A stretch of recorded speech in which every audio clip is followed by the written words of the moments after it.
Good morning. There we go. Hopefully that's working.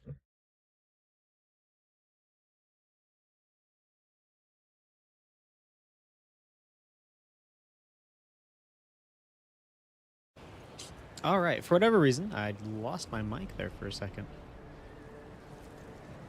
Um, but okay, I think we are ready. Welcome to another episode of Thronebreaker. I actually don't know where I am. I was exploring my previously trodden path. I think we ended right about here. So we'll continue walking. I was looking for the treasure maps that I had picked up to see if any of those had any spots we had missed, and I did miss a spot. So I did find some treasure. I think I got the Keltalus regeneration card for the multiplayer. A lot of multiplayer rewards in those treasure maps. But yeah, I'm excited. Last time we met the Dwarven King, Bruverhug, and he told us to meet him somewhere, or kind of. He said we were accepted, but to just kind of kick rocks also. He wasn't going to help us. Our dwarven ally told us maybe give him a chance, maybe help some of the families with some of their problems, and hopefully that will smooth things over. He might give us some help. Stop using your terrible titles, but I think they're funny. As somebody who doesn't know what is going on in the game, I appreciate your input.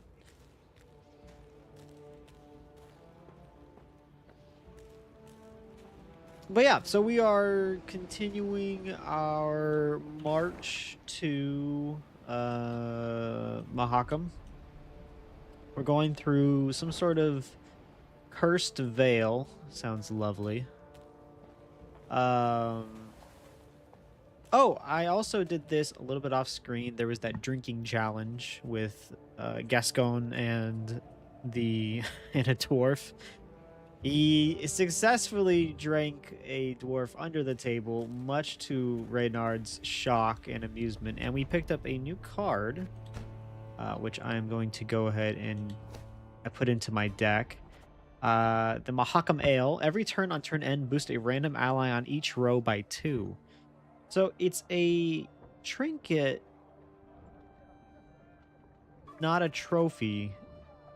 So I think I play it and it ends up sticking around. It's the first kind of card I think that I've gotten that isn't just a power, because all these ones are powers. They're one use hits. Um, we're gonna see what it does.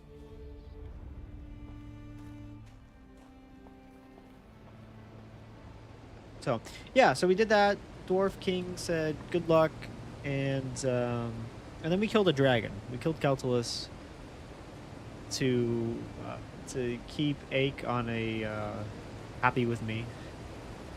I felt bad about it. I mean, poor guy. Girl, sorry, Keltalus is, you know, poor girl got her eggs smashed. Understandably upset, but I wanted to see what would happen. So we're gonna be rolling on with that. I think we are ready to go. Let's start marching forward.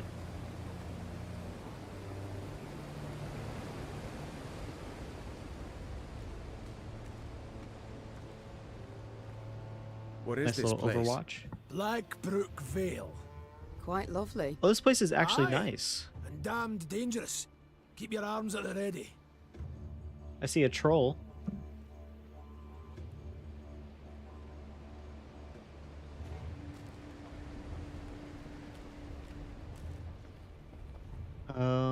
What is this?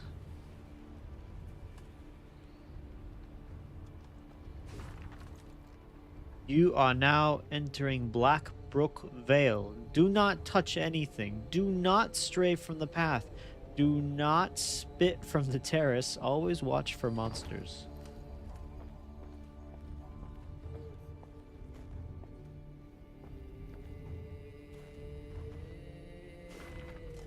We, the dwarves of the 3rd Blackbrook Vale expedition, have erected this obelisk as proof of our efforts to those who follow in our footsteps. If we do not return, drink to our health and remember our names. Hoo-hoo-ha! 1214.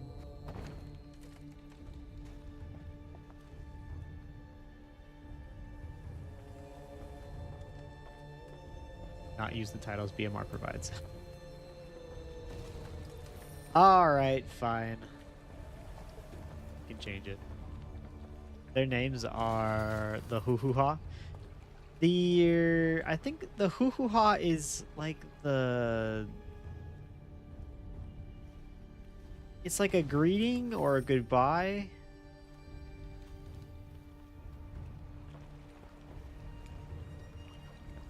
Let's go see what the troll wants.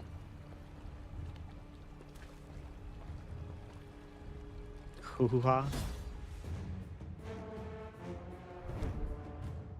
Mahakam's engineers were puzzled why the mighty Frostbridge had fallen to ruin. Perhaps an ice flow was to blame, or a stiff, frigid gale through Mount Carbon. An earthquake, perhaps. No, these were not the cause. The true culprit stood 10 feet tall with thick skin and an exceptionally hostile temperament. Move all units except the bridge troll to the other side of the battlefield. Do not let any unit die.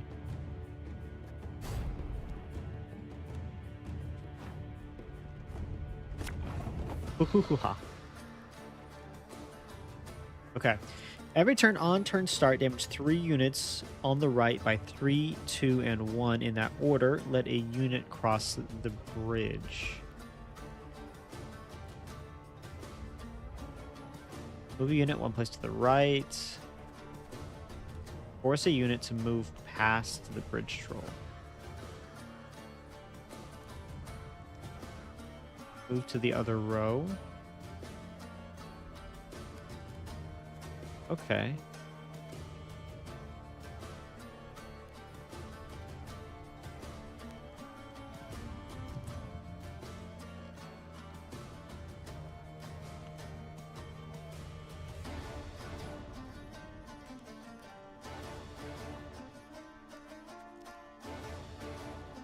Three, two, one. I'm gonna say we get you to move across. And we play a card. Move 1 unit to the right.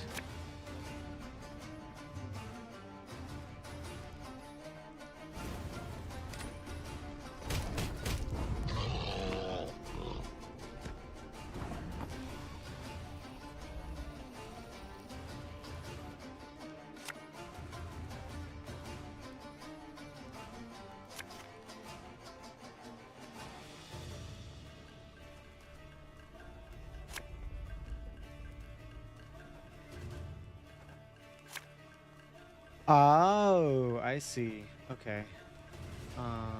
I can get some of you across. I need somebody to tank a 3. Okay. Try this again. Ha-hoo-hoo-ha. Could be 1 name or 2 names of brother. Yeah, I like is the twin Lolas of haha and hoo-ha.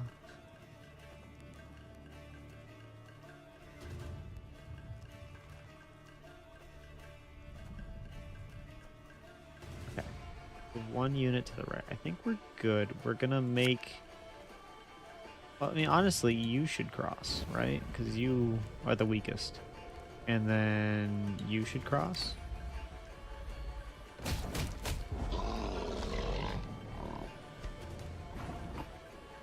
Okay. And then you cross.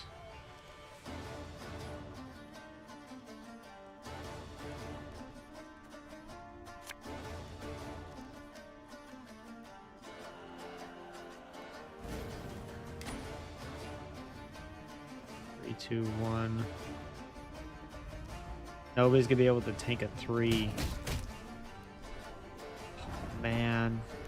This is some math right out the gate. Are you kidding me?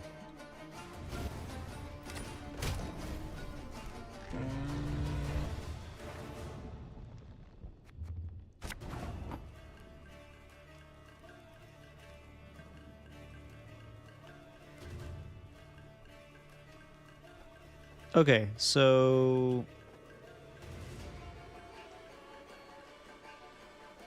you move back.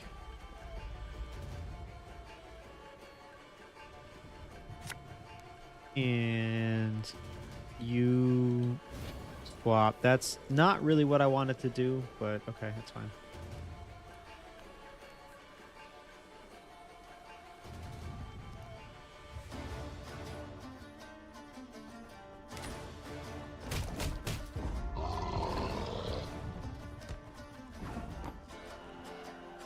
Okay.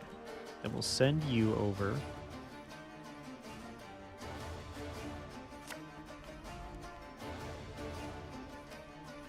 Swap with... No, again, not what I wanted to do.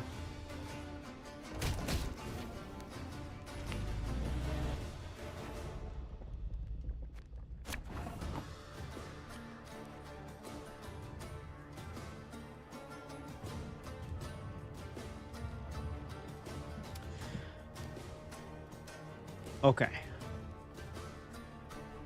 I don't think we send any move a unit to the right.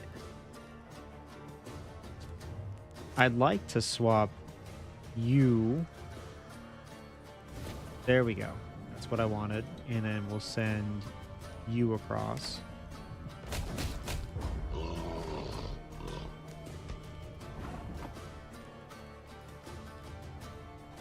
Okay. And we'll send you.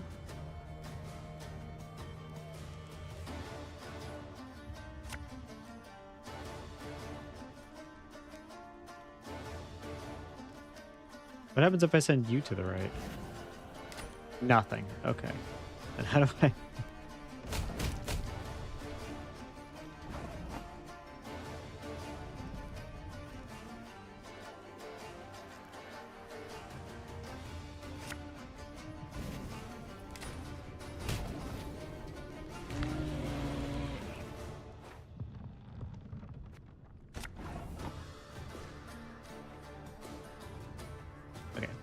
Send you over there. You do whatever you need to do. And then we will move you over.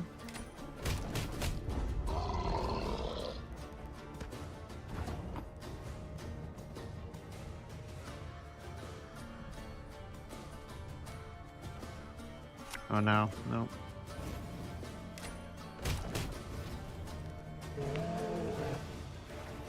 We are off. This is a rough start to the to this. Okay, I think we send him back. We're gonna have to use one of these or the order on him and just kind of ignore him for now. He can go last because you can't hit him. Okay, so he can stay. We can ignore him.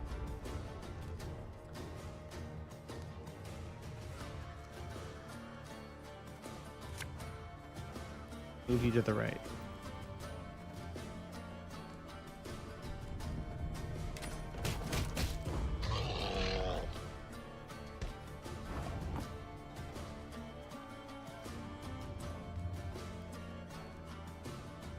Send you over.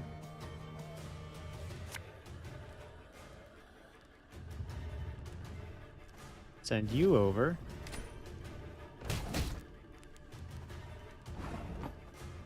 Send you over. Send you over. There we go. Okay, that wasn't that difficult. We got it. We got it. Stupid troll. I'm so excited. This is off topic and Lalafell related. I'm so excited to dress my Lalafell up in like the most ridiculous things. I think it's going to be great. I'm going to have him. He's going to have the worst mustache. He's just going to be the embodiment of evil, like a little munchkin. I might have to start playing more Dark Knight. Or maybe he'll be an evil paladin, like gold oriented.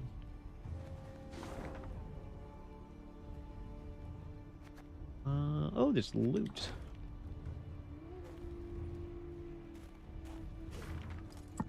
Lads and lassies, if you're reading this, it means the next group of settlers have arrived. May you have more luck than we, the 5th expedition. 40 dwarves, strong just a month past, but now we're only 3, Oberyn, Proden, and Sava. Plow and Mystery, what killed the rest, found them one morn in their beds, just dead, stiff as boards. Expect soon we'll share the same fate, I can just feel it in me bones. Anyhow, we tucked away what's left of our valuables in a grotto east of here. No longer any use to us, but maybe happen just what you're looking for. Hoo-hoo-ha. Hoo-hoo-ha.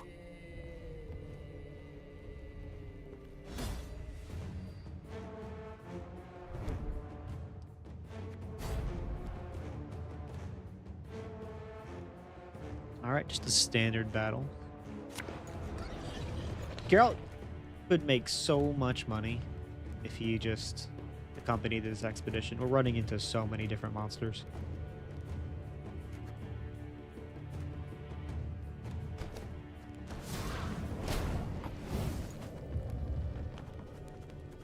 Okay. Every turn on turn and boop, boop, boop, boom, boop, boop, boop, bum. Play There's you. a time to reap, a time to sow, and a time to die.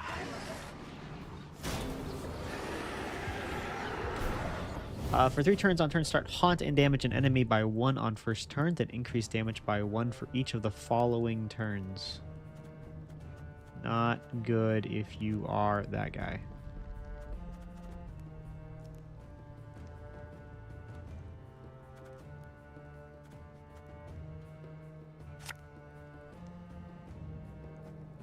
Again and again and again.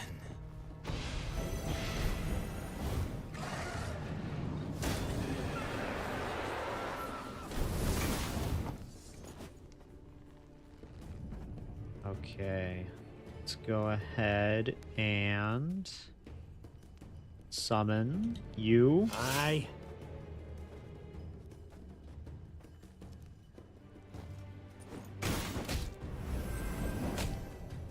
Ooh, almost.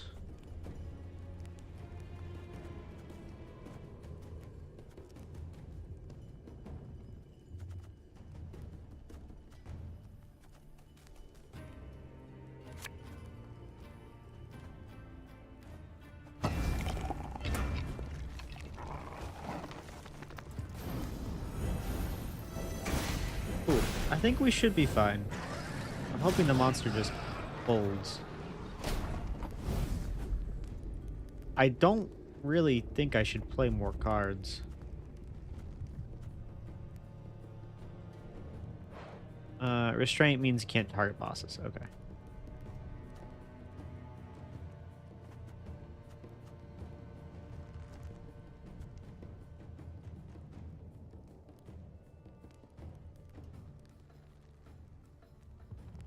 I'm fine with this. If this wants to try to play enough cards to get to 50, feel free.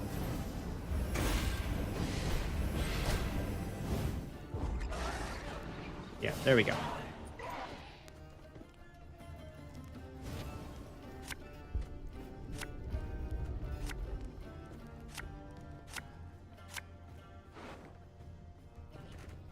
I don't think we need 2 of you. Yeah, this will work. Okay. Fine. Keltulus's trophy is going to deal damage to this row, so we'll go ahead and firebomb the This could hurt. back row.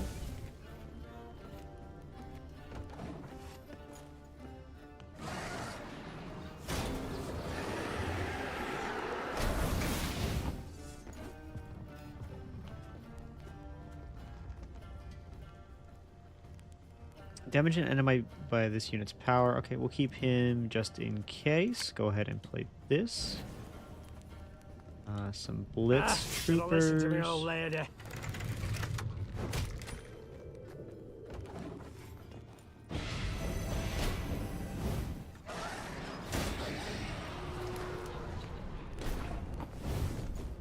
Whenever a haunt timer expires, spawn a base copy of self.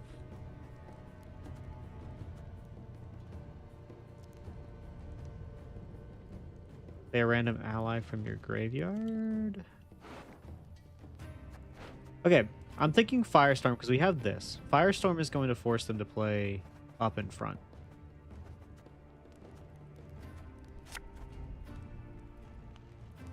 Don't like this.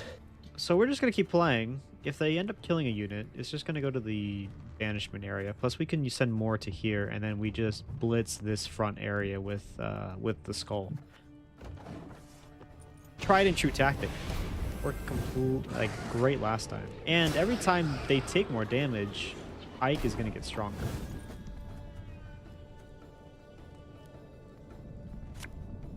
I'm a won't say. Get rid of that though.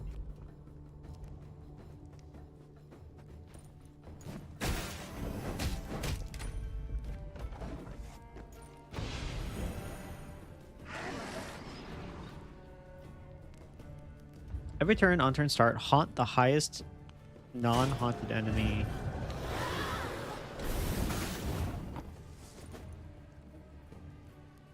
And move it to the other row. Every turn on turn start, damage all haunted units by 1. Ooh, okay, you guys still might die though. Sorry.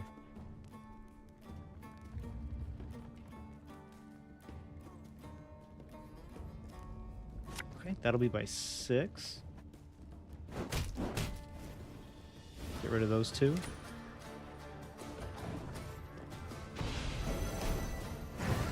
We play for 2-round wins. We don't go to the 3rd round.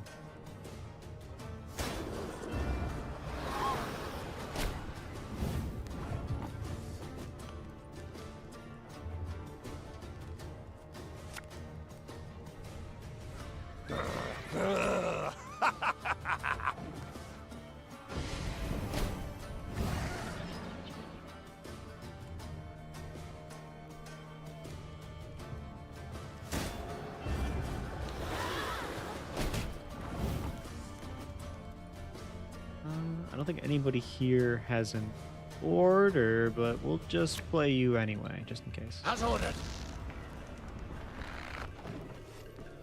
Lemons. What is this? A Draugr. Look at that. That thing is so cool.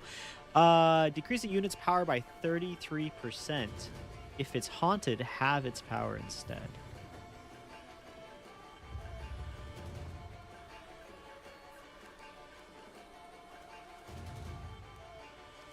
Destroy the unit to the right and boost self by 2. Okay, I think that is going to be you. I only loot corpses, except sometimes they're quite fresh.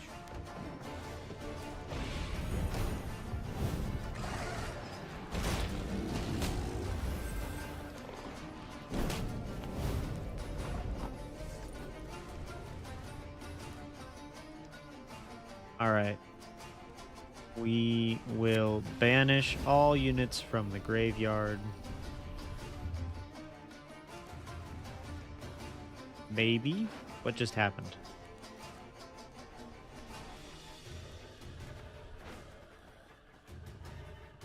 Okay, so I guess that just didn't work.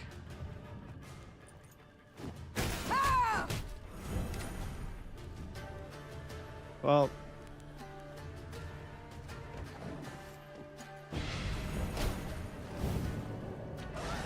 I have no idea what just happened. Didn't work. Good thing we have Ike in our pocket. Tell me you jest.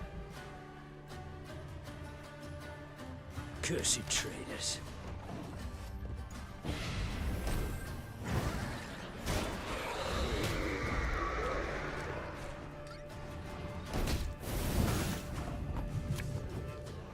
God's blast it. Go get her. Breastplate chafes. Good job. Okay, we've won over the spirits of the dead. Why didn't the dwarves just do that? I don't understand. Why did they all die? Da, we finally arrived.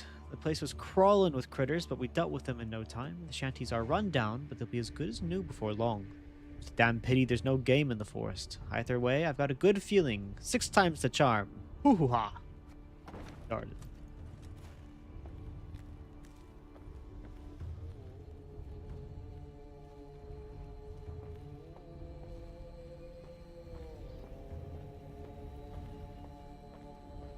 Okay, this is the supplies I think they were talking about.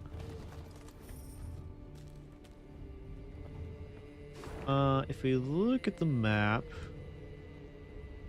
is that troll guarding something up there?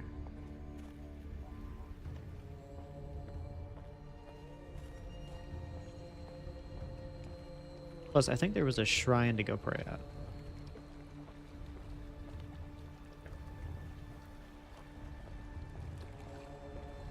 It is nice to be out of the snow.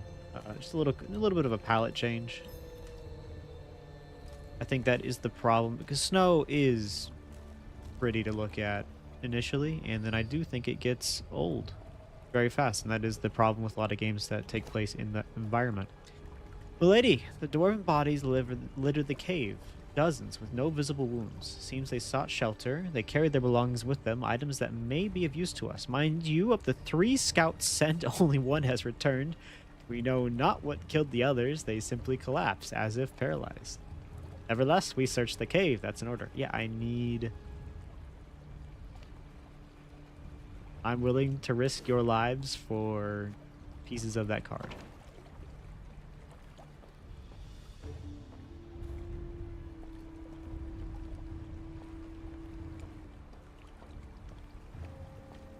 And I will protect you against the Scoia'tael, against the Nilfgaardians.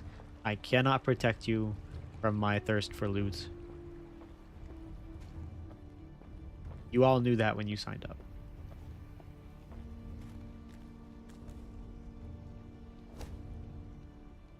Your Majesty, this cemetery is the final resting place for the dwarven settlers from all 7 expeditions to Blackbrook Vale. The first are centuries old, while others are only a year. No doubt there will be precious tributes buried with the bodies. We could order our soldiers to recover them, but I warn you, milady, they won't like that one bit. Understandable.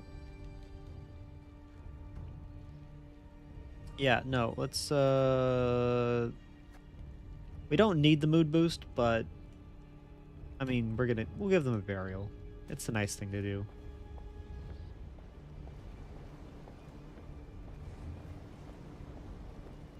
Blackbrook Vale. The name itself embodied infamy. Neve arrived expecting misty ravines, decrepit trees bound in spiders' webs, and swarms of bats. What she saw was a warmly gurgling stream and the valley's gentle slopes blanketed in crocus blooms. Only a village of abandoned, ruined huts and a cemetery stretching to the horizon behind it attested to the valley's grim past. The village seems shrouded in a guise. Be not deceived, said the Queen. Reynard, some men to search the environs for any sign of life. The blood-curdling roar that came from the ruins a moment later proved the Queen's caution warranted beyond any doubt.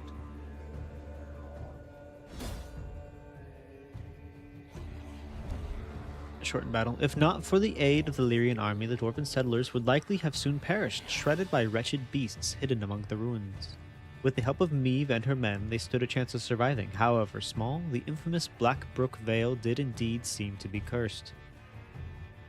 Hint, hauntings are more common than you think. 1 out of every 3 people you meet on the street are haunted.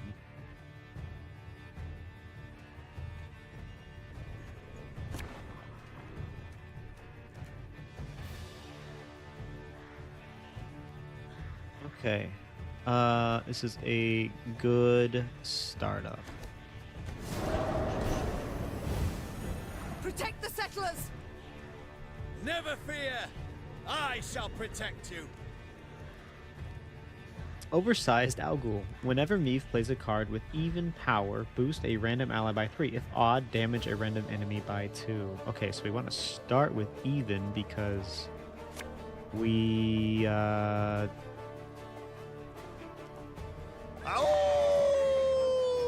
seems to be the right thing to do. Go ahead and hit him.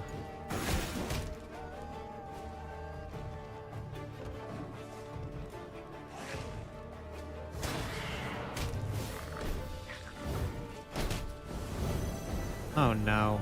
Foglet. Every turn on turn end boosts stealth by 1 if impenetrable fog is on battlefield. When this unit's power surpasses 6, spawn a foglet only once more.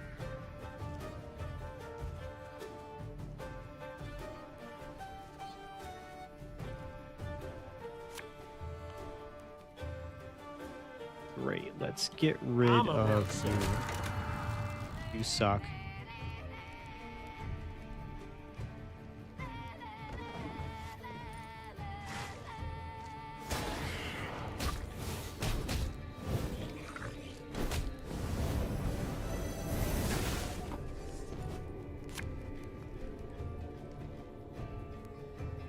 Left, right, left, right.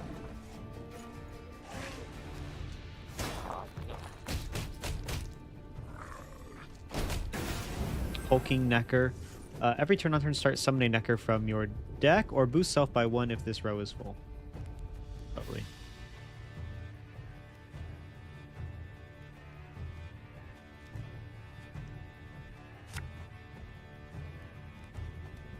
Go ahead and break out the ale, break out the dog. I don't think the dog can eat the bomb.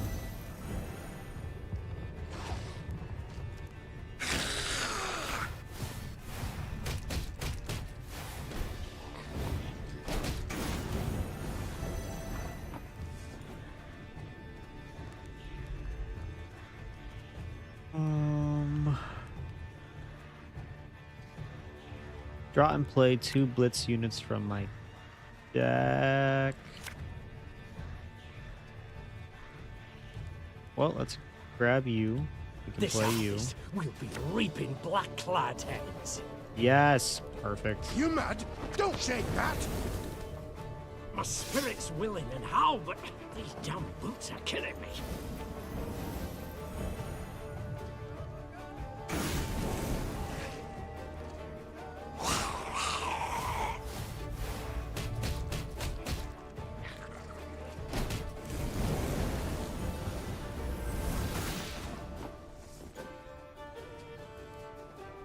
Okay, there's a lot of things that have 7 attached to them. Go ahead and hit those. We're making a little bit of a comeback here.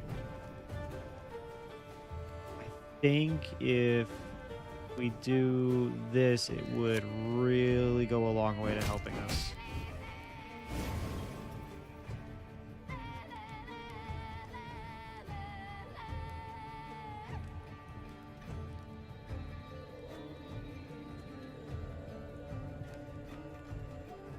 What does this do? Just brings in the random straight. Okay, random cavalry.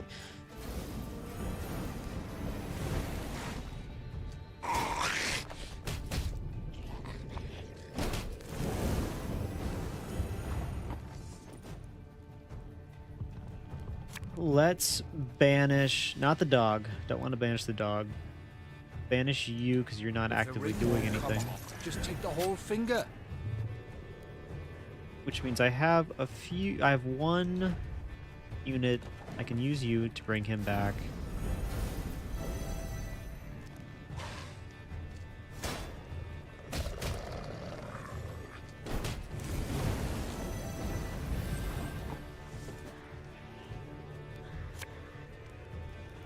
You must sweat like a swine in that jacket.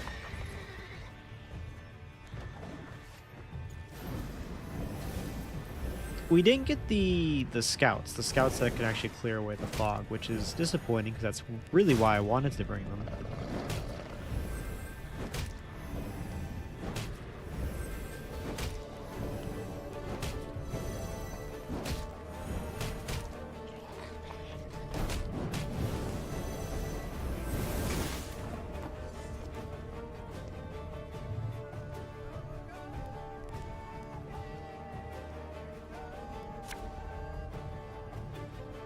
Maybe the problem is we don't have any. I mean, we don't have any units. We have these things.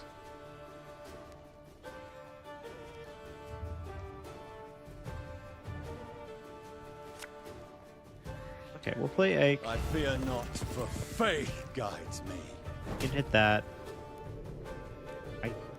don't imagine they can do much more. Got to come up with 100.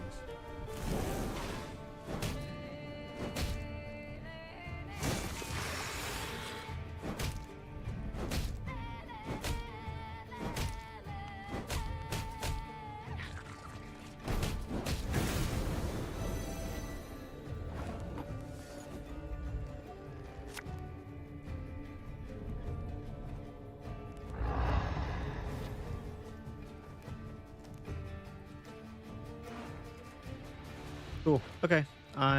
Think I'm happy.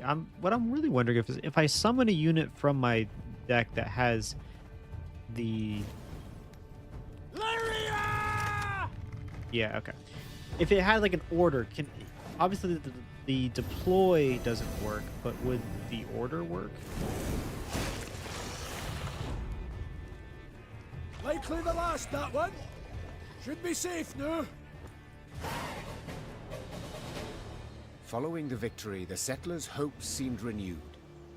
Could the beasts they felled have killed the previous lot of colonists?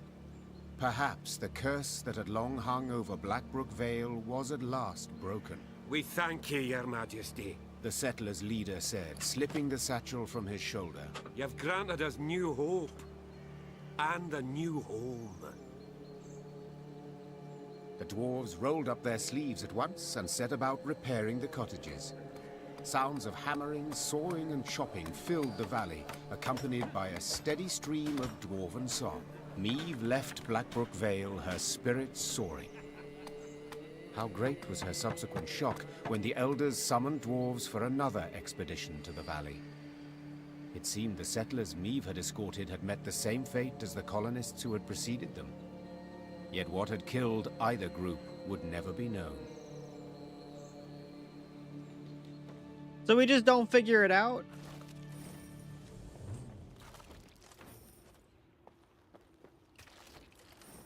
That's lame.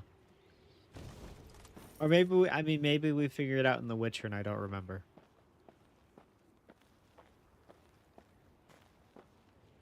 It's just one of life's great mysteries. You never figure out why the dwarves keep settling in a place that keeps killing them. I'd like to upgrade one of these. I think this one would be good, or this one would be also good. Or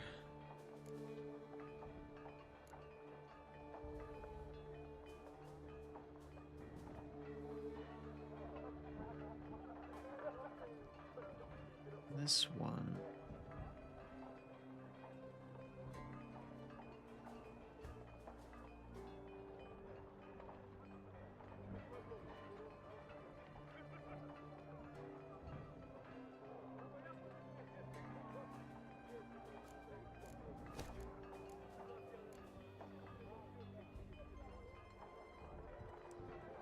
I like this. Let's do this. I'd love to get some of these Lyrian cavalry in my group.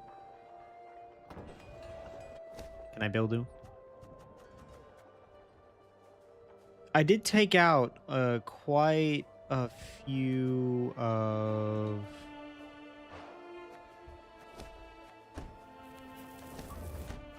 my I think 4 should be good. I took out some of my other cards, upgraded some of the current ones I had in there. Just change up the playstyle a little bit. See what happens.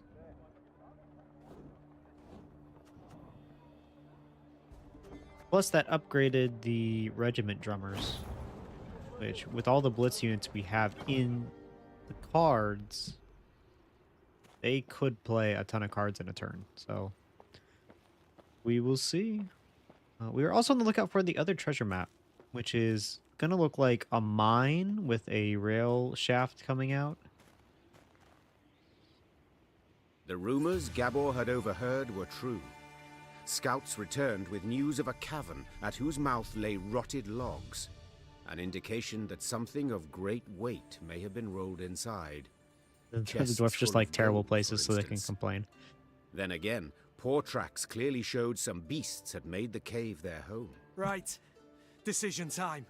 Enter or I think scramble most of back it is out. that they're Said just Gaston, stubborn, right? rubbing his Every hands dwarf together for across warmth. every Please facet hurry. of This fiction, frost is downright biting. they are stubborn people. So they're like, we want to settle this valley. Oh, the first one, like the first expedition didn't work. Well, we're just gonna keep going until We've scaled this high. we've settled Foolish it. we'd be to descend empty-handed. Fall in behind me! The queen took the fore, sword in one hand, torch in the other. The flickering flame's glow illuminated the cave's interior, casting long shadows. Meve was certain some horror would leap at her at any moment. And she was not at all wrong. Ooh, what is it?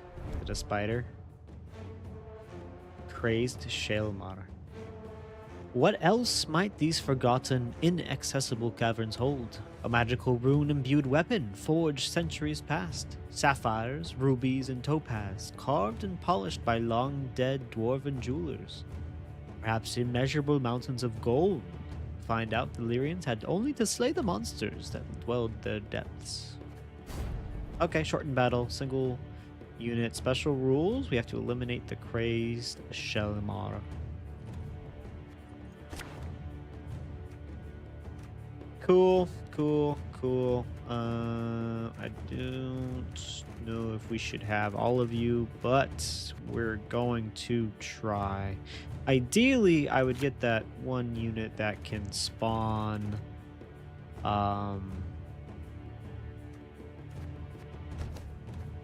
what is it, the light wagons that spawn the other two units, but can't win them all.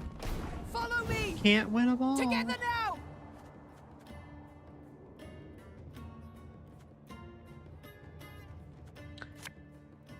All right, Cav, get in there. Catch 'em all! Start hitting people.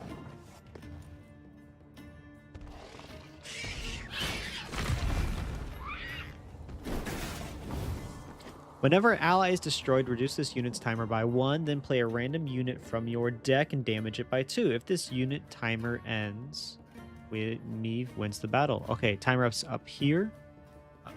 20. So we need to kill 20 units.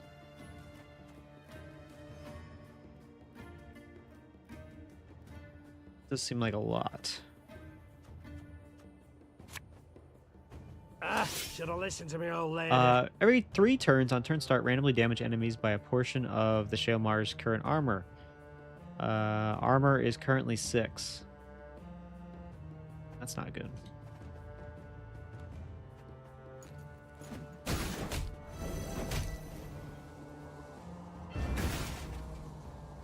Oh. Deploy. Consume an ally and damage an enemy by its power. Oh no.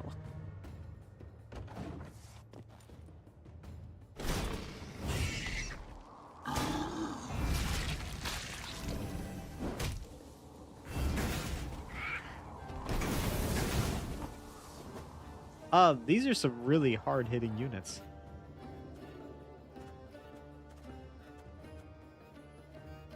Let us go ahead and draw some blitz tokens. The dog Arbalista, your at command. 6.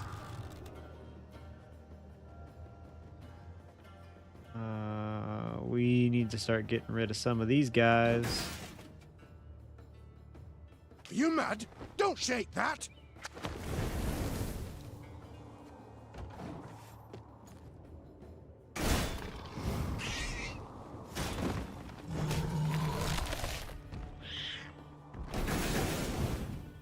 Hey, this is the frost thing I was waiting for. Cool. Okay, we can play this. Sod it. Clear Sod that it all. out.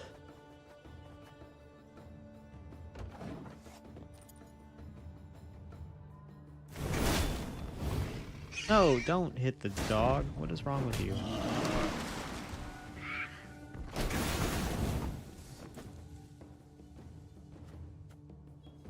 Okay. I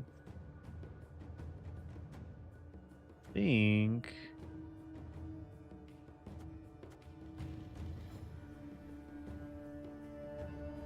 What does he do?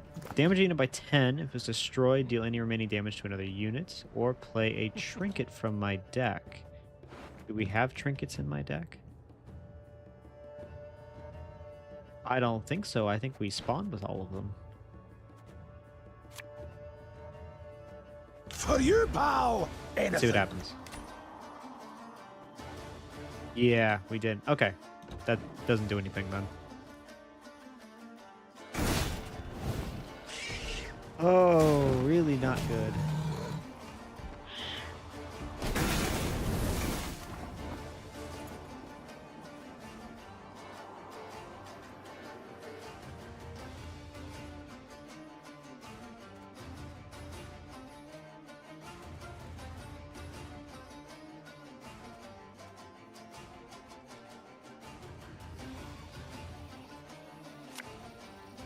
Can use it. I'm not sure for what just yet, but...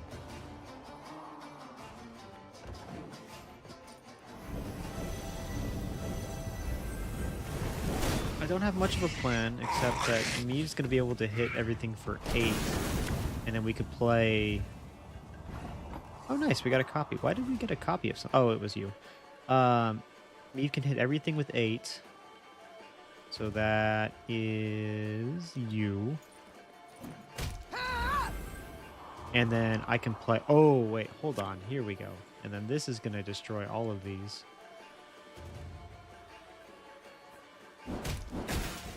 Look at that.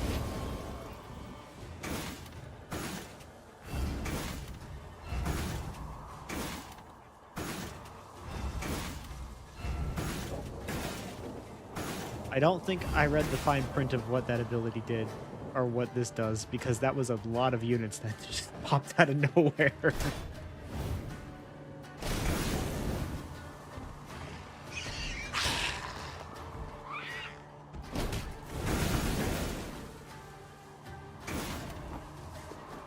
Okay.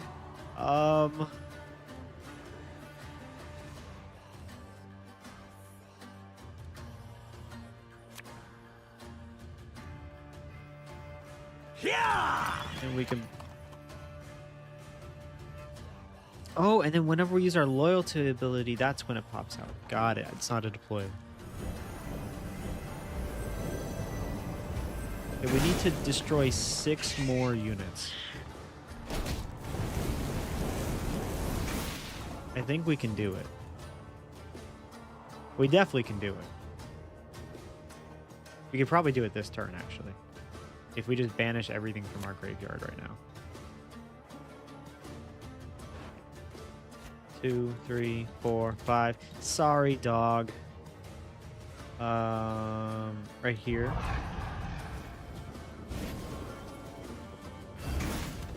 Two, 3, 4, 5. And if this dies, or we can shoot it with the Arbalest next turn.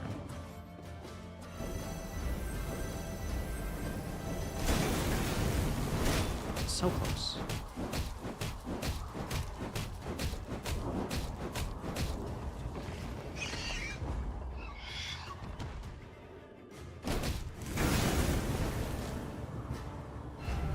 Treasure trove ought to be close now. Come on. Did we win? We did it! Forces of evil cannot keep me from my treasure. As soon as the last beast had fallen, the Lyrians took to seeking out the treasure. Soldiers dispersed throughout the caverns in a rush, penetrating every last corner. Finally, one called out. Got it! Got the treasure right here! Treasure! Shiny stuff! A number of steel-reinforced chests lay up against the cavern wall. Meave blew the dust from the lid of one and lifted it with some difficulty. She had hoped for gold and jewels, bars of Mahakaman steel at the least. Instead, she saw thousands of time-tarnished copper coins with a hole through their center. Okay. What's this bloody crap? Tokens of some sort? Aye, that's right. Holy Goldens, we call them. They're, currency in Mahakam. Get our wages in them. Use them to cop victuals and hooch. What of arms, armor, tools? Nah, all that's given to us. Clan provides it. Is that what you need? Weapons or Feel the idiot now. Brought you here for no reason. So you can't buy anything worth it with the coins. You could only buy beers and Yet these tokens, they smoking can be stuff. exchanged for other coin, can they not? Temerian orans or Novigrad crowns? Aye. Doable in theory, but not at all clever. Rates are crap. See, the elders keep 'em low to make life difficult for dwarven folk. Discourage 'em from leaving Mahakam. What's this? Common dwarves use no gold. You cannot be serious. Yet I am. What good's gold to them? Clan gives them all they need. And victuals and hooch beyond need, they get for tokens. Yet you trade with humans. Gold coin you take for your goods, the coin must serve a purpose. What is it? We hoard it all. In vaults. Great piles. Down bottom lie ducats dating from the reign of that dozy ham-shanker King Dagrid. And you do not put it to use? Acquire anything for it? Then it's true what folks say, that you love gold too much to part with it. Hoard it for pleasure, as dragons do. Point of fact, that there's pure drivel. Gold's a metal like any other, just yellow. We hoard it for our safety. Your safety. I fear again, I simply don't follow. Couldn't it be simpler? Soon as human folk get it in their heads we's a thorn in their side, we'll spend it. All of it, in a jiffy. Excess coin supply, that's called. Matter of days, gold'll be worth less than sawdust. And you're tossing banks and economies, bam, on their arses. There'll be nothing left of them. They'll cave in faster than a mine shaft with rotten props. So they use inflation to Why are destroy. you ogling me? That's clever. With human folk for neighbours, we dwarves got to be damn vigilant, as sheep round wolves. So how can these tokens serve me? We must trade them. Even should we get a pittance, it will be something. The soldiers demand their pay. Ah, your bums out the windy. Fighting men want full dixies and tankards of hooch. Coins but a means to that end. What do you suggest then? You use the As coins I've to buy been beer. saying, the tokens we use to purchase nourishment and mead, and what you've got in those chests, why, that'll do to fund a feast the likes of which Mahakam's not seen since Brewer was sworn in as Elder-in-Chief. The fighting men'll eat and drink their fill, carouse about and forget their due and pay right quick. And invite the local dwarves to feast with you, and the clans'll look kinder on you too. How? Yeah, we'll throw a party. It's Caution be damned. gonna be great. Your Grace, I feel obliged to remind you we are at war with Nilfgaard, and every copper... Should go to building our army, I know. But we live but once, Reynard. Sir Gabor, take the tokens and arrange me a feast so grand that Ebdahi himself shall hear us revel. As Meave's force could not possibly fit in a tavern, the feast was laid out in a storehouse. Crates arranged in rows served as tables and benches, while the windows were festooned with lion's foot and pasqueflower. Great barrels of mead, cognac, and vodka were rolled in, and when the soldiers saw this, they broke out in cheers and laughter that lasted till dawn. Pour us another round, you lovable Lyrian bastards! For he's a jolly good a jolly good dwarf. And we upgraded Gabor. There was food and drink enough for the dwarves of the pass, who, with Meave's men, raised tankards in hand and voices in song the night through. To see them sharing tales and playing cards, one would not believe that anywhere down the mountains, through woods and across plains, humans and dwarves might, for the softest slight, leap at each other, murder in their eyes. Ah, racism.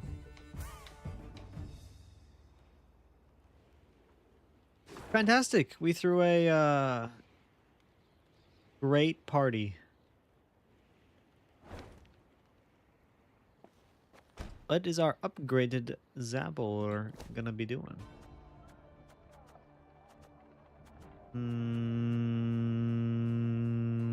Where is he? There he is. Spawn and play Gabor, so it just upgrades his abilities. Damage a unit by 15. It used to be 10. If it's destroyed, deal any remaining damage to another unit. Or we could play 2 trinkets from my deck. So, if we have Zabor, we can't, in our starting deck, we can instead get rid of the trinkets.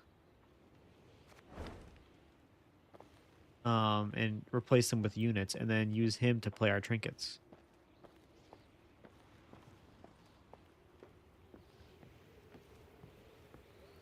But the damage is a little bit more easy to predict. The sound of approaching hoofbeats made Meve turn to see Reynard spurring on his panting horse, galloping at a breakneck speed towards her. Ill tidings I bring, your grace. Clearly. Glad tidings never arrive with such urgency. Our scouts captured a Nilfgaardian messenger. He was traveling in disguise, and by night. When he realized his capture was imminent, he strove to destroy the letters he carried. We were able to salvage some, in parts. Anything of interest? Yes, there is, I fear. Your Majesty, you must listen. Consider your offer accepted. Direct Meve and her force to the agreed site. We await their arrival. Your reward shall be as agreed. Hail, Keritsa. A traitor. We might have expected as much. Nilfgaard has shown amply that it abides only by the rules it sets. Since they have not proved able to defeat me in the field, in open battle, they seek other means. I suppose the scroll bears no name. It does not, your grace. Who could the traitor be? The messenger. Have you questioned him? Naturally, your grace.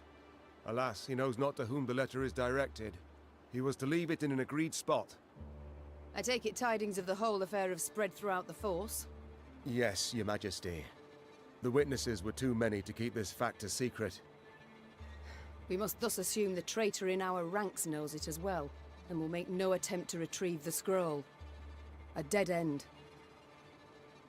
Have we any other leads or clues? None, I fear, your Majesty. We must be alert. The Keep a dog. keen eye on events as they unfold, and exercise great caution in forging new acquaintances. Very well. Eyes wide open, all senses attuned. Yours in particular, Reynard. Of course, my liege.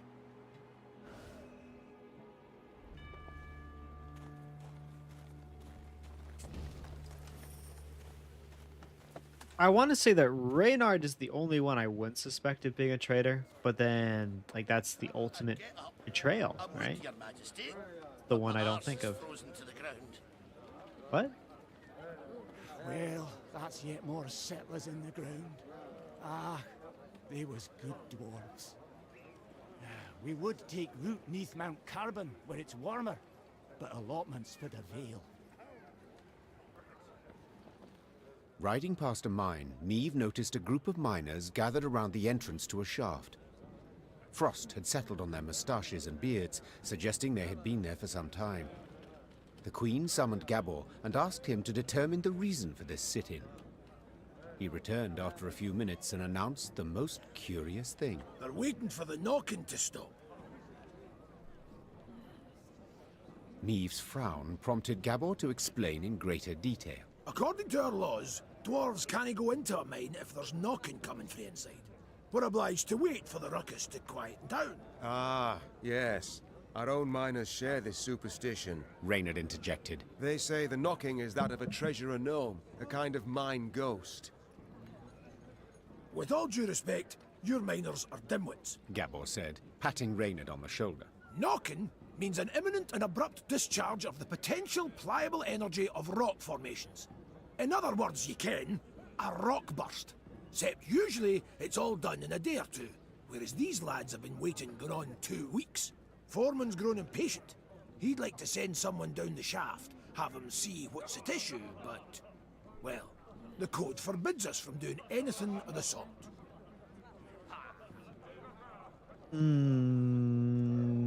I'll send Reynard in If to in go this check it manner out. I can gain favor among your brethren, Sighed the Queen, dismounting. so be it. I shall descend and see what the problem is. The shaft was too narrow to fit an entire army. So Meave and a small unit of men entered the mine, miners' lamps in hand and hearts in their mouths. The rhythmic knocking coming from the bowels of the mountains, distorted and multiplied, was unnerving. Soon the company arrived at the place that seemed the source of the knocking. Gabor put his ear to the rock and listened for several moments in silence, then struck the wall with all his might. The wall crumbled with a crash, opening a passage into another corridor, from which sprang numerous foes. Oh, good job, Gabor.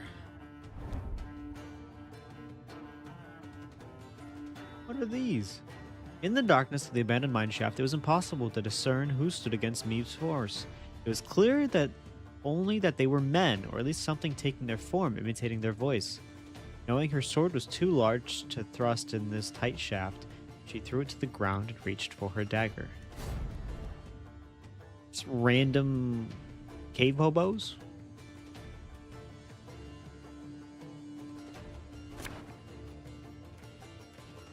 Nobody is happy to be here.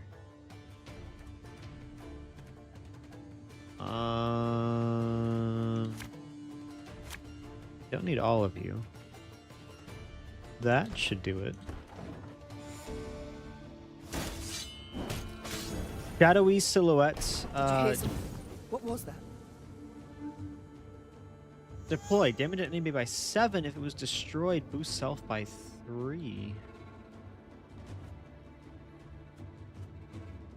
Boy. Catch!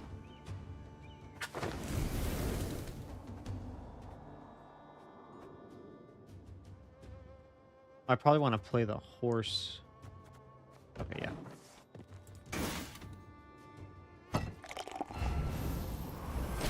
Wait. Who goes there? Drop your weapons! Nay, you drop yours! I also have the ale.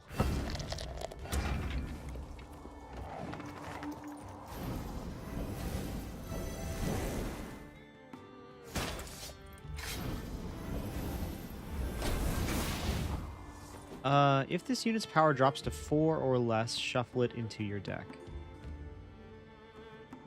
Who are these people?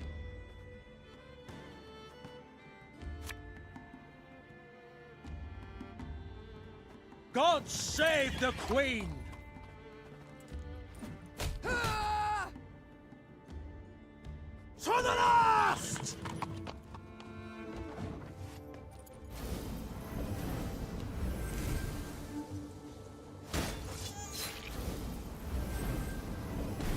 Who just grabbed me? Oh, apologies, Maeve. I thought you were raining.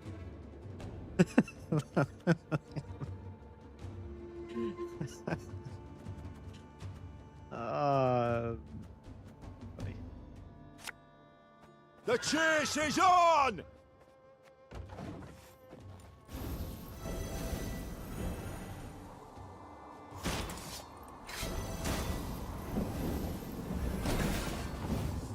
Boost adjacent units by 3 and give them +3 armor. Damn, these guys are strong.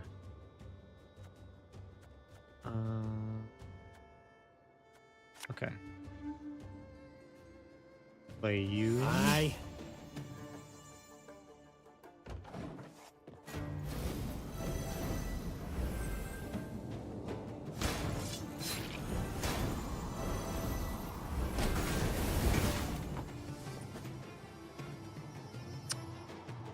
We will go ahead and play some blitz cards.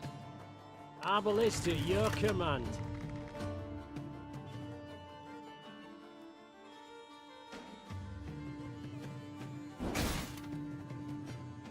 And another Armor one. won't save them.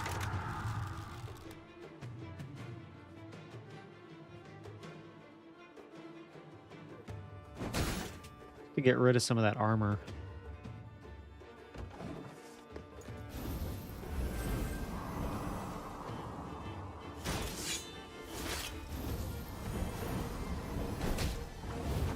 Deploy. Spawn a base copy of this unit. Every turn on turn start, set this unit's power adjacent to the unit with the lowest power. If there are no adjacent units, destroy self.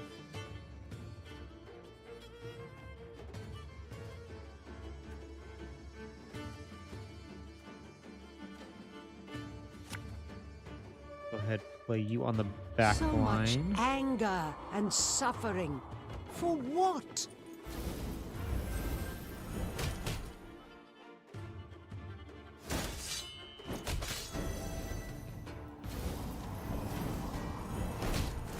Reynard, are we winning? I can't see a bloody thing. I also cannot see anything.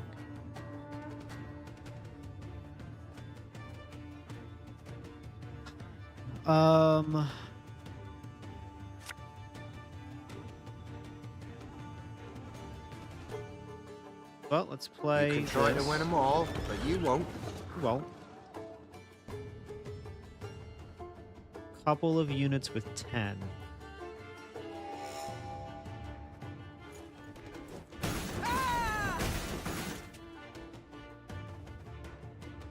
Yeah!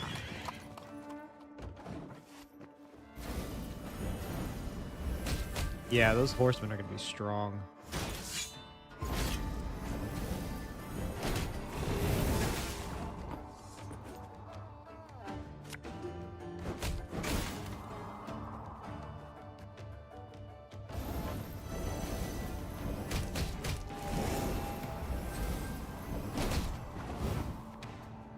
Okay, and we will go ahead and pass. We won. I don't know who we're fighting. We surrender! Who are you, Nilfgaardians? Elves? Both sides were surprised. Both fought in the weak light of torches, nearly down on hands and knees. In the end, the Queen emerged victorious, and as soon as she had returned her sword to its sheath, she asked the new prisoners a question that was on everyone's mind. Who the devils are you? The captives looked at each other in disbelief, as if before them stood a ghost. Finally, one of them managed to choke out a response. Your Highness, we're your subjects. Meve recognized the accent at once. The men came from Rivia. But what were they doing so far from home? According to the prisoner's account, after the Nilfgaardians' invasion of their kingdom, terrible poverty gripped the land. Seeking bread, some desperate inhabitants had gone to the mountains of Mahakam, engaging in wildcat mining in search of precious ores. Without asking the dwarves what they thought of this, You know yourself, my queen. explained one captured Riv. They guard their treasure real jealous-like, don't care a whit about the suffering of others. They see us starving down in valley and don't lift a stubby finger. Sadly, the Rivians had I'm gonna have to dug choose close between them to and the existing dwarves. corridors. When Gabor destroyed the wall that stood between them and the dwarves, they were convinced they were being attacked by monsters, so they raised arms in self-defense, Maeve, 'tis a tough nut to ken, said Gabor. but let's nae kid ourselves. These men are thieves, and we must hand them over to the Mahakaman Guard. So they may do what? Sentence them to hard labor, or hang them at once? Said Reynard, his usual calm shaken and his voice raised. These are your subjects, Queen. They coveted their neighbor's goods, true, but only because they had nought themselves. That's not a great reason, Reynard.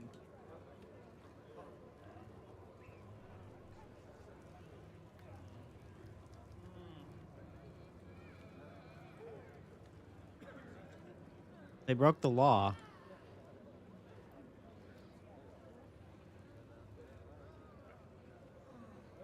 Listen, I am really trying to get in good with the dwarves. I need their help.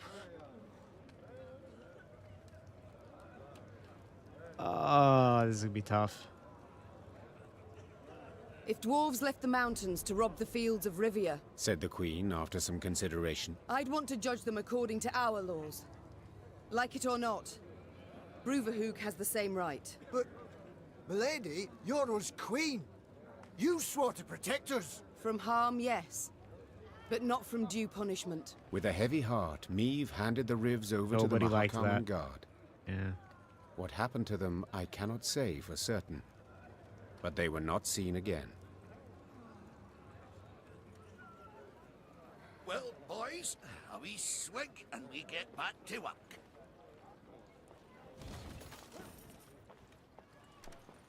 Damn this Well, game and boys, its a wee stupid swig and we decisions get I have to back make. work.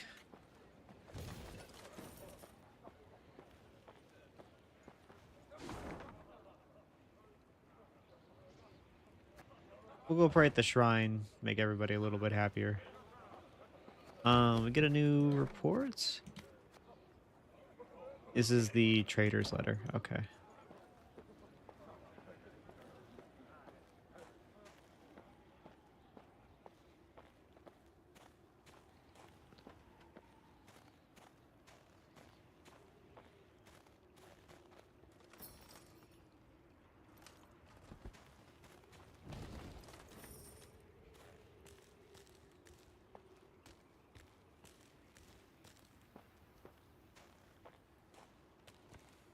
Oh, wait a second. Is this our mine shaft we were looking for?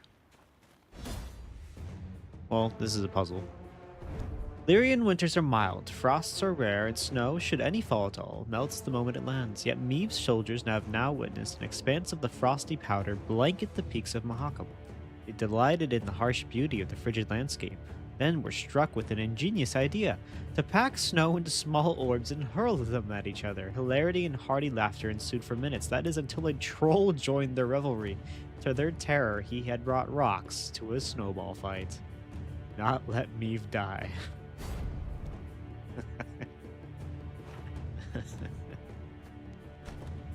Oh man. Okay. Troll Snowball. If it lands on a row, damage all units on it by 2 and force the 3 highest units to swap rows on their sides. Every turn on turn start, throw a Troll Snowball at the row with the most humans.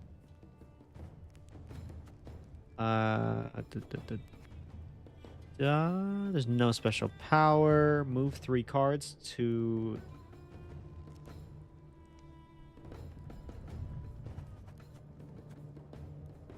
Aye.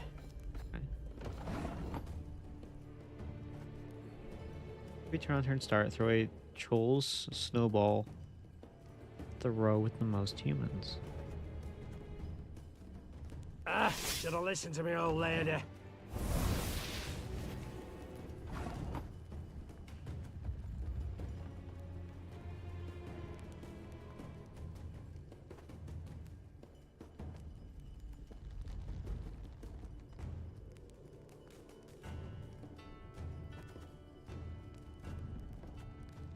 This harvest will be reaping black-clad heads.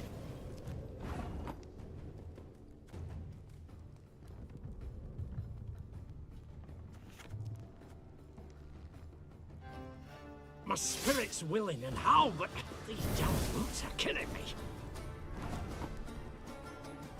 Okay, so now Meave just can't be hit. Thing about slings, they hide well.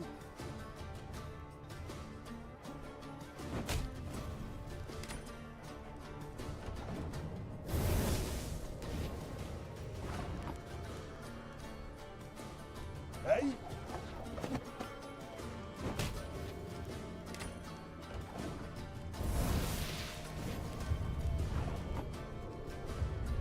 There's a time to reap, a time to sow, a time to die.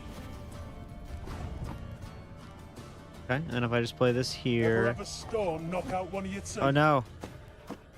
No, this is gonna hurt Meave.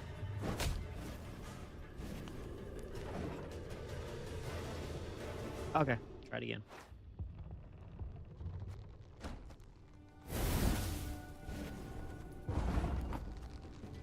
There's a time to reap, Play a here. time to sow, and a time to die. Play here. Aye.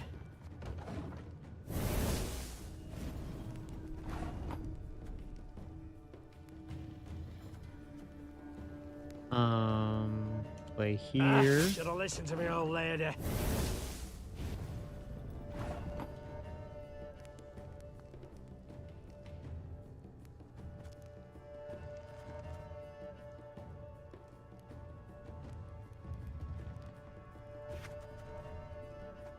I've hit the white of an eye from half a league away.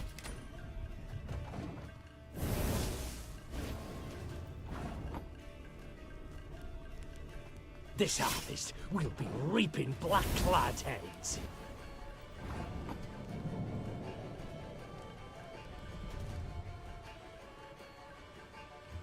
Bigger they are, easier they are to target.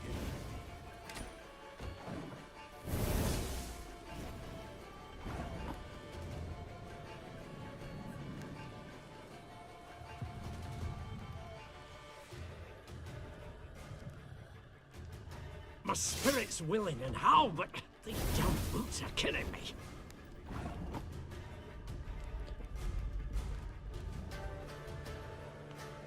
Okay, then I grab you and I can swap all of you.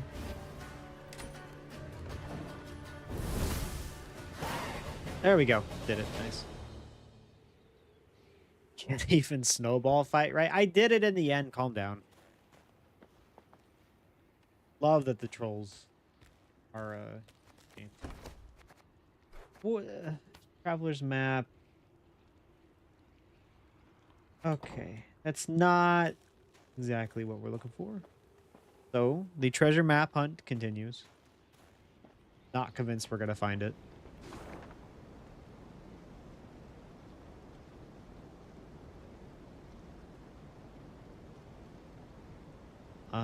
Oh, and this looks like it's going to be the next area. Davor's Abyss. Oh, yeah, look at all those necrophages down there. We just drop a really big Meade's bomb. force neared Davor's Abyss. Signs of beastly feasting were not hard to find. Countless paw and claw tracks were impressed in the blood-stained snow. Among the boulders, bones picked clean were strewn about. Gascon lifted one from the ground. Empty inside, He said. Something sucked out the marrow. Meade's soldiers feigned indifference to the grisly sight. They marched on, their stepped rhythm unwavering, a song on their lips. Yet hearing a slight tremolo in their voices, Meade knew they merely sought to drown out their fear. A moment later, a commander's horn sounded, the signal to halt. The Queen galloped to the fore of the column and found herself at the edge of a vast, round hole in the ground. She could not see the bottom. Meade drew her reins tight to prevent her mount from taking even one step forward. What is this? A crater? A desiccated lake? A mine of the strip variety. Gabor explained. Treasures we picked and shoveled for here. Diamonds. Till we happened on the beasts, that is. What now? Orion's a dam. Holds back a lake. If we can break it, water'll rush in, fill the abyss and the tunnels from which the beasts emerge. Just need to get around the mine first. Way down's on the other side. Meade So we got an squinted and Isengard gazed situation into on the our hands, distance. is what you're telling me. Indeed, there was the dam. And at its foot, a swarm of beasts roiled about. Release the river. Her soldiers gazed at their queen expectantly, their arms at the ready. She knew well they would rush into battle, in spite of their fear. Gabor! Meave cried out over the whirling wind. Have you bards here in Mahakam? Course, your grace! Then we shall give them good reason to compose this day, on the themes of courage, of heroism, of Lyria! Gee up! And with that cry, the queen spurred her mount, grabbed a banner, and raising it high over her head, rushed headlong at the horrid swarm.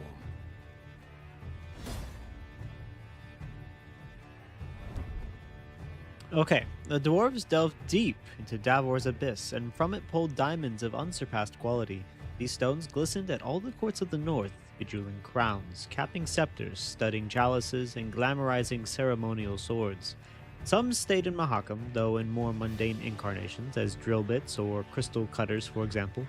Yet the days of Davor's diamond delving was long past. Not only monsters crawled out of his dark abyss.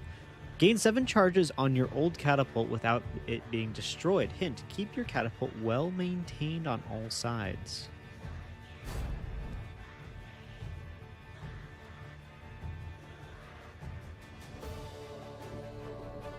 All right, let's check this out. We've got an old catapult. For every turn on turn start, if there are units adjacent to this one, gain 1 charge, and then damage a random enemy by 5, and all other enemy units on its row by 2. If this unit's charge count reaches 7, Meave wins the battle. So we just need to have units next to it.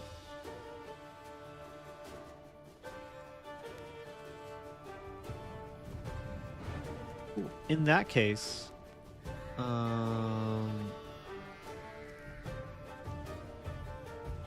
we will finish. There's the way down. We need to break through and destroy the dam.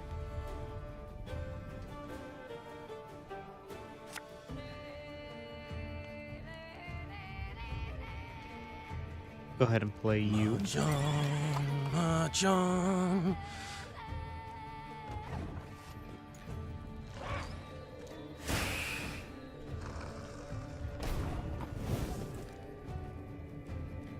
We just need the units on both sides, is what it's saying. Every turn on turn start, increase counter by 1 and damage a random enemy by 2.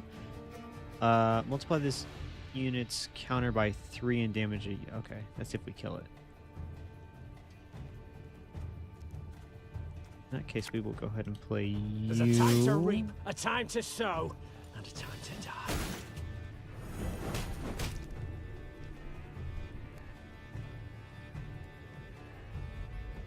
For the Queen!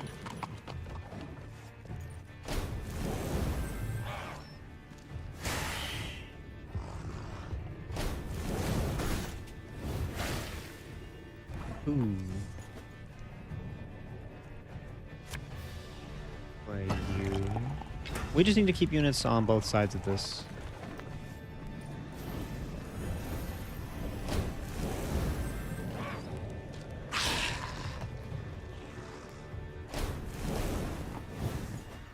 Which should be, I mean, relatively easy, I would think. Yeah, yeah!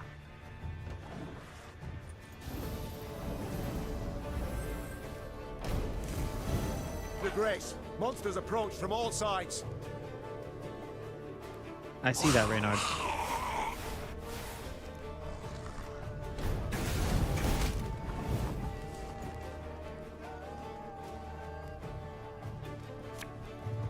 We'll catch them all!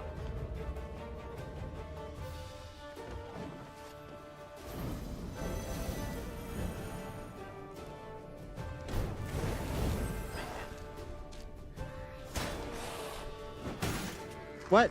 No, they moved it. Why would they do that?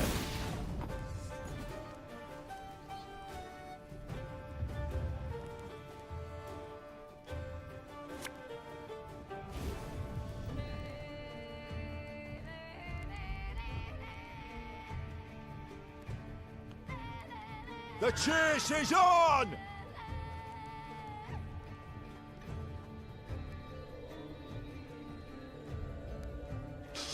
I smell a leak.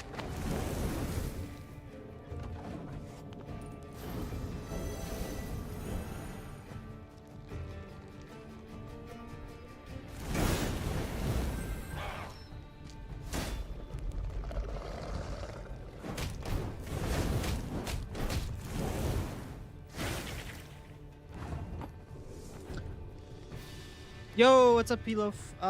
What have you missed? Nothing too much, I don't think.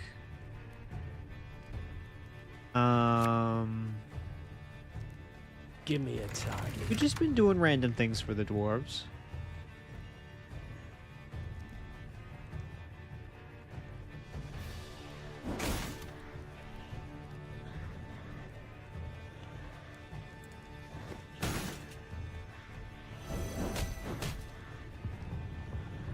God save the Queen!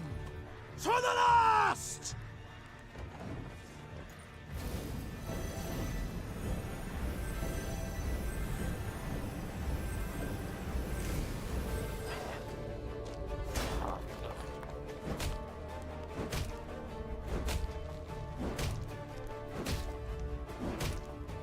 Okay.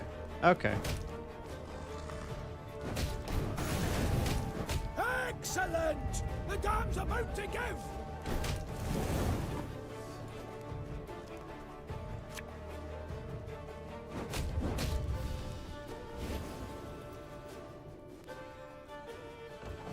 Couple more charges. We've been helping the dwarves. We did the veil, and we did a snowball fight. We went into the mine. We handed over the miners to the.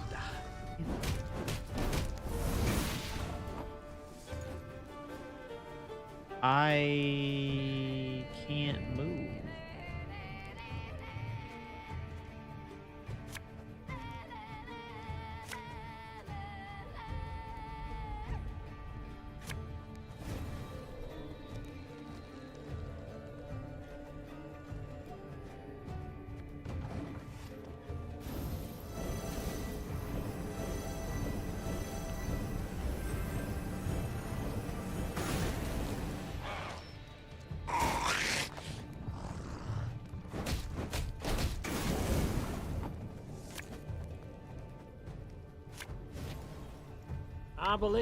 There we go. Okay, I think we've fixed it.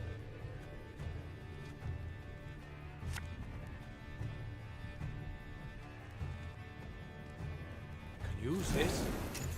Not sure for what just yet, but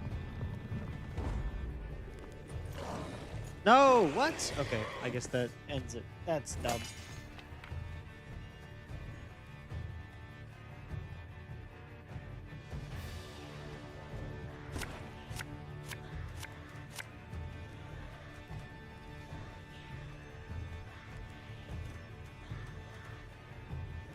Okay, we'll try it again. Here's the way down. We need to break through and destroy the dam.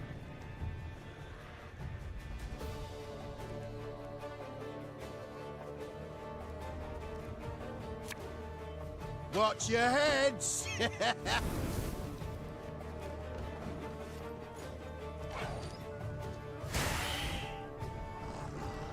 It's annoying that it puts it right next to the trophy at the beginning.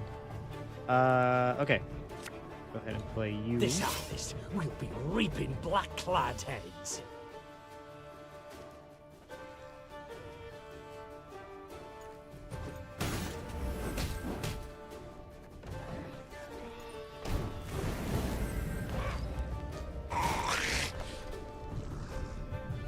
What are the special win conditions of this fight?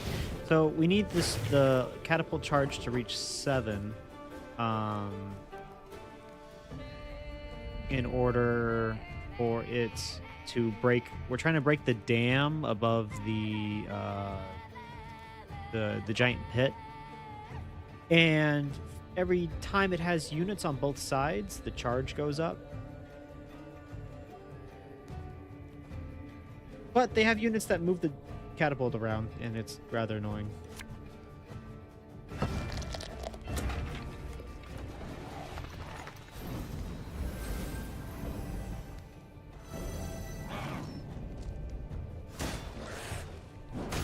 Like that. That's annoying.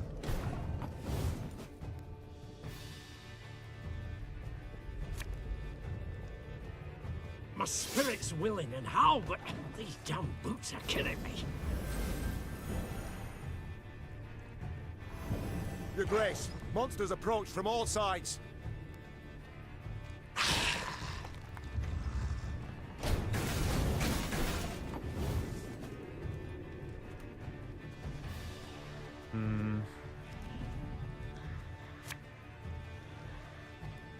Okay, we'll go ahead and... If I fill this back row, then I can't move back here, right? That's something that's true.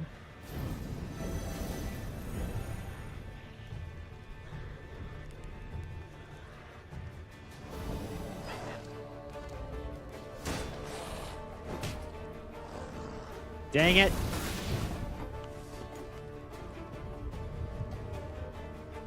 Okay. To move you. Armor won't say.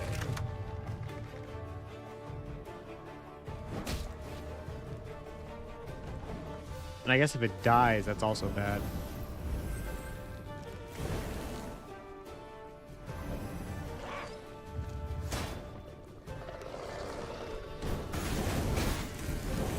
Please don't hit my catapult.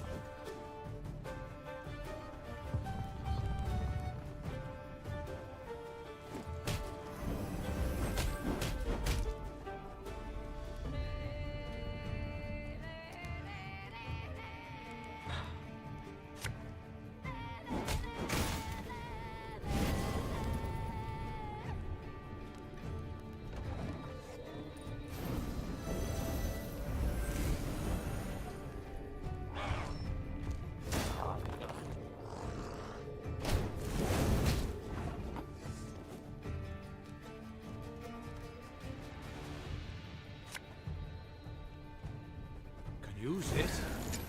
Not sure what just yet, but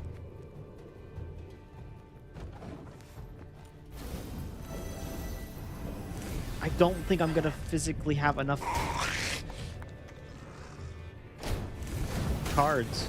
Excellent! The dam's about to give! Unless I can summon more somehow. Got any victuals? Hungry like a wolf, I am.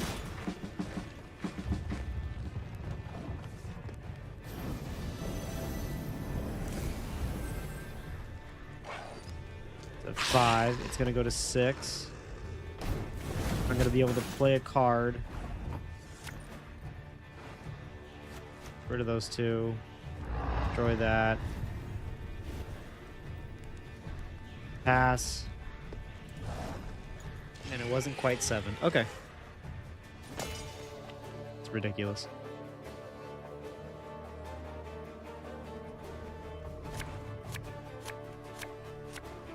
Okay, I don't need all of you. What I really need is those Pathfinders that add units to my deck.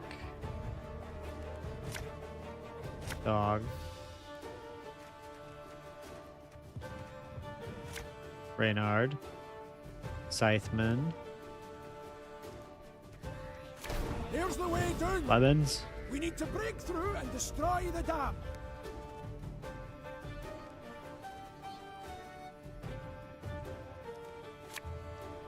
Cool. Play horse.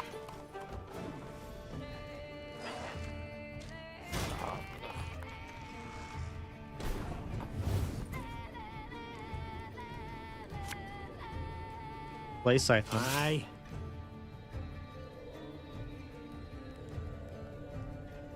Hit by 4, 5. Okay, we'll wait.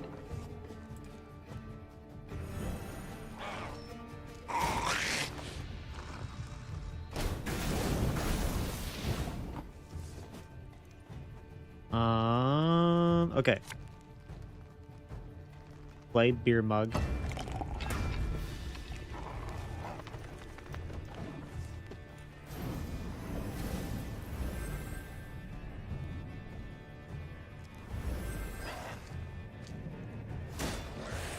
Yep, it's gonna move. Okay, that's fine. We will play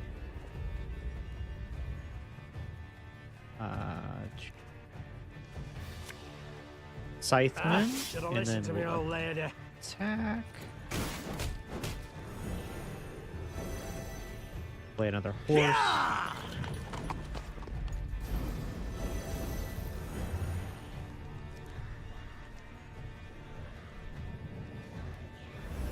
Your Grace, monsters approach from all sides. I understand, Reynard.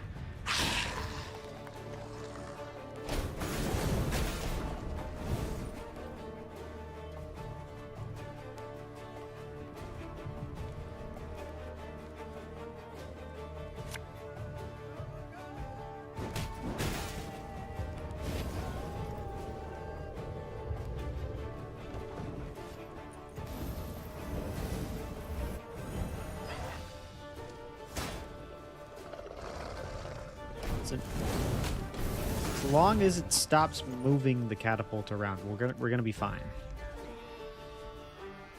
Okay, let's go ahead and play lemons. As ordered. Curious if we swap you out for a unit. Got any victuals? Hungry like a wolf, I am.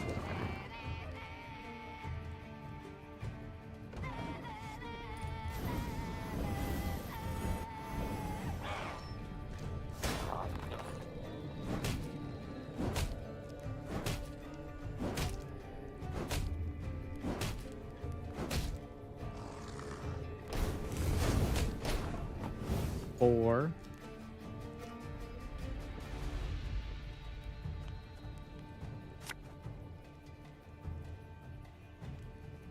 Ballista, your command.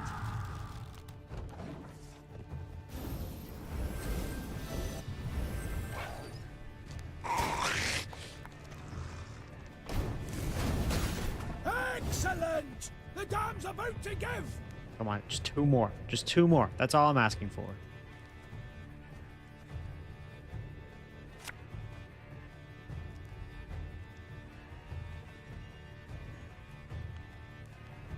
Use this. Not sure for what just yet.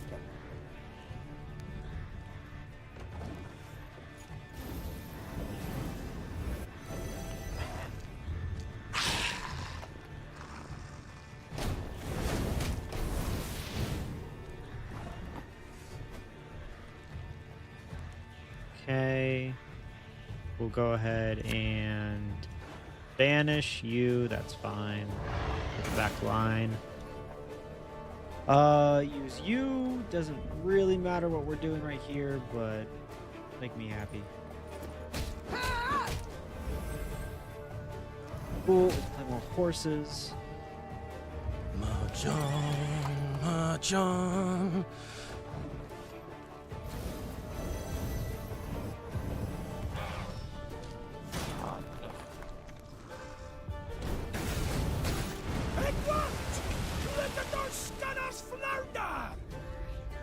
Excellent work! Excellent work. All right, we did it. It came down to them just stopping. And indeed, bards sang of this moving my battle catapult soon around. after. For no claws or fangs could break through the wall of shields the Lyrians raised that day. And no scales could protect the beasts from the Lyrians' stinging arrows and blades. Fight! Do not relent! Let us show these beasts! It is they who should fear us! The Queen shouted. In the end, the beasts turned to flee, yet Meave's force cut off any chance of escape. A solid wall of men began to push the monsters ever closer to the edge of Davor's abyss. Pressed from all sides, the horrors began slipping over the precipice, screeching. Can't hear my terribly as they pain well enough. What do you mean? It's in every octave of my voice.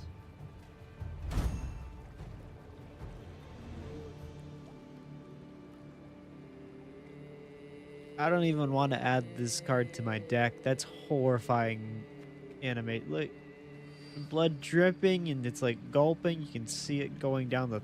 Yeah, it's Silence lovely. came at Lovely. last. The Queen stood at the edge of the precipice, breathing heavily, leaning on her sword. From the depths of the mine came muted growls and groans. Let's flood the damn hole, Hissed Gabor. before any other shite crawls out of it.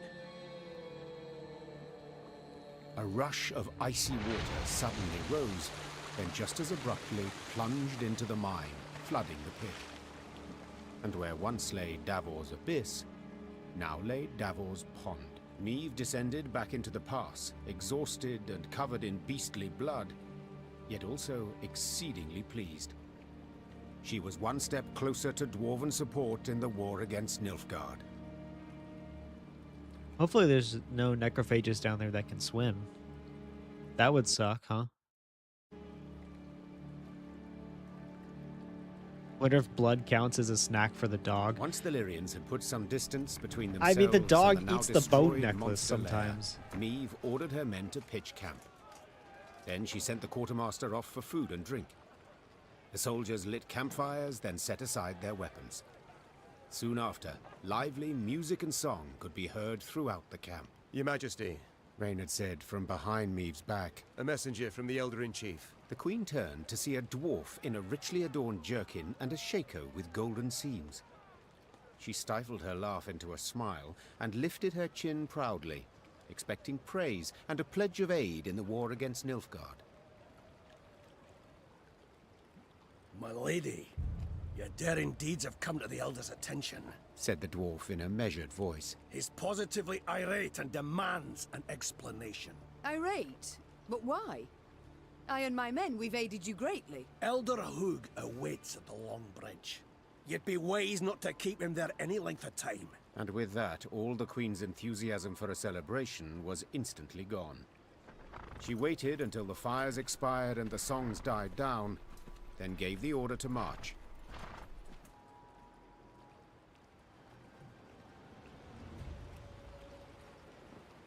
It's nice that we built this bridge. Oh no, I think this bridge was already here. Never mind. Day 234, first day of winter, going to be mighty rough. So cold, the pickaxes are freezing to our hands. Had to cease work. Day 239, the snow has started. 2 meters a day. No plow invisibility. Chimneys barely poking out of the snowdrifts. Day 245, monsters attacking from all sides. Hard to hold ground. Huge losses. Day 250, had to abandon the mine. Retreating to Boros Rump. Will return come spring. From what I remember, Boros Rump was not a whole lot better. Well, let's check out what blood does.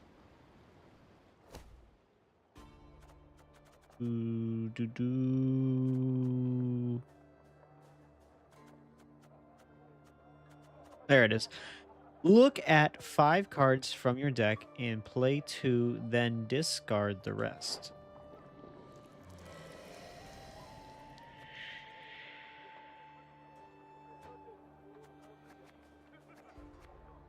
Interesting. We'll try it. I don't like the art at all. It really bugs me. We'll try it.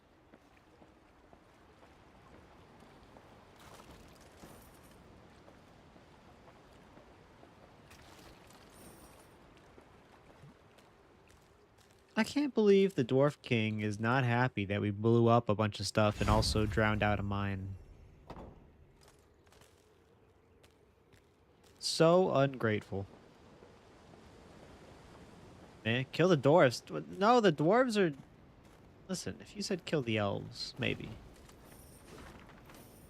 Petrit, I agree the mine must be evacuated. Carry as much as possible of what you've excavated so far and raise a red banner so our scouts can spot you in the snow.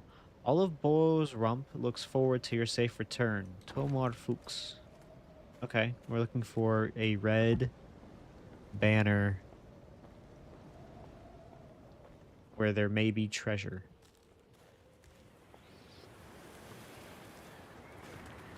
Welcome to the lands of Clan Vidmar. You share a tale, we share the ale.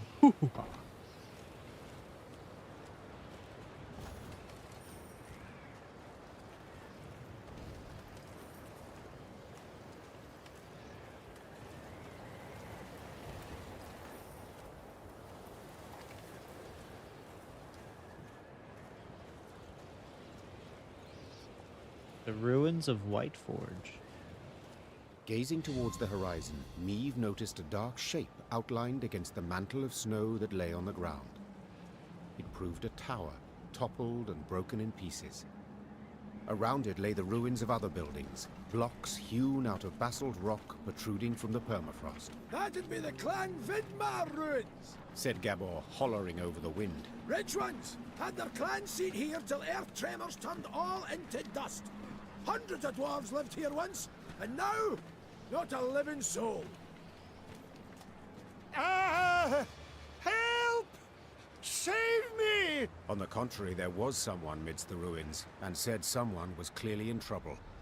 Meave ordered her men to find the unfortunate soul.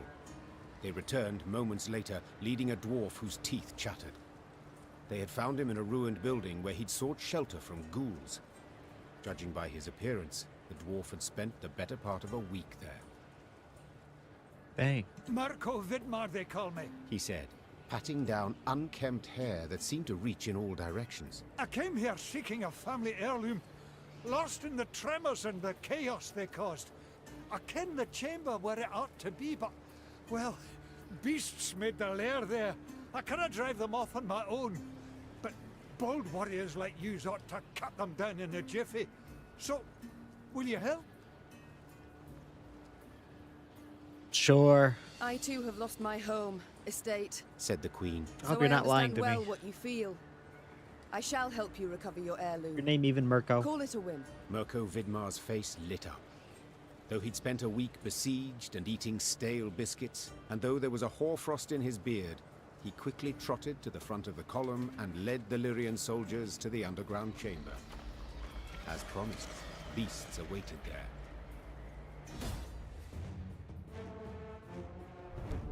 Shortened battle. The underground chamber was decorated with numerous reliefs portraying the heroic deeds of Zvonk, the Vidmar's clan's progenitor. One depicted the dwarf strangling a Shaelmar with his bare hands, another rescuing miners from a collapsed cavern, and the third wolfing down a succulent pork knuckle. It came as no surprise Mirko wished to regain the relics of his famous ancestor.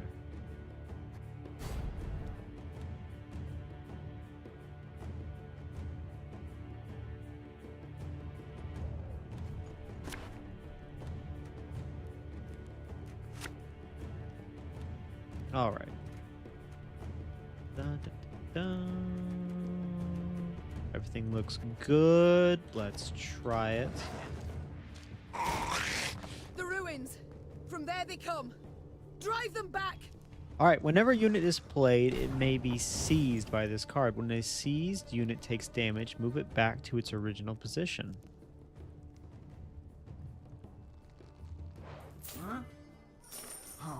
So if I play a unit, it might just grab them. Hold on.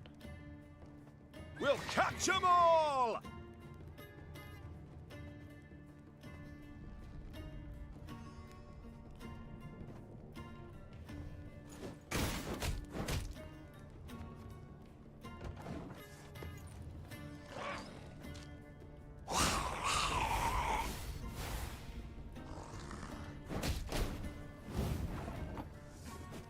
It says it may be seized, so it might be seized, may not be seized. We're not really sure. It's ambiguous. We'll play our. We'll see if the dog eats the blood.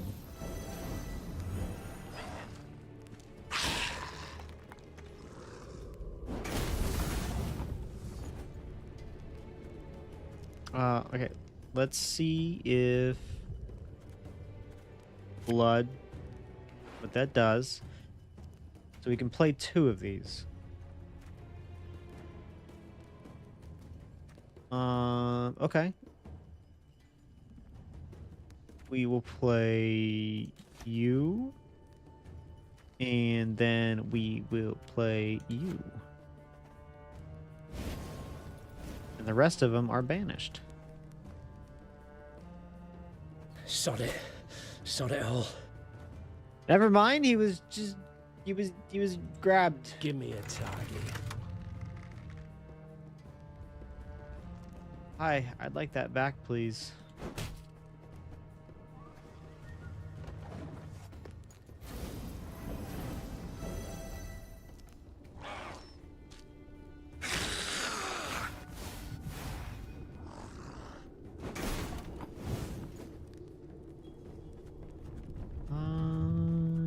Okay, we'll play the horse. Yeah!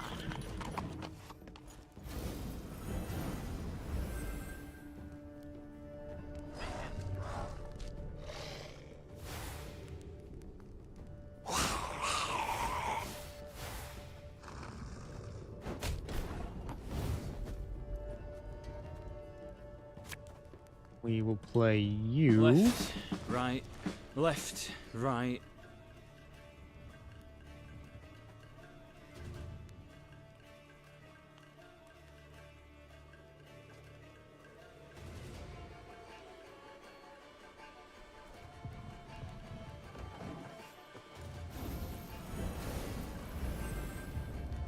Yep, just keep playing those.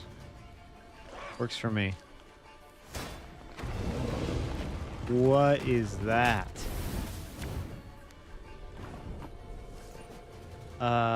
Fiend, have the power of 3 adjacent enemy units. These things were such a pain to fight in The Witcher. I do remember that. Cool. Okay. This guy has been upgraded. So play the top unit from your deck. If it was a blitz unit, repeat the ability. This is not a blitz unit. So Mahjong.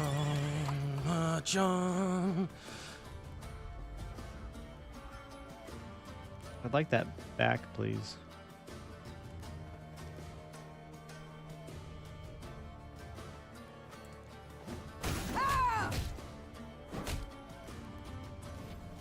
Thank you. Play you For back the here. Queen! Then we'll go ahead and play Northern Wind.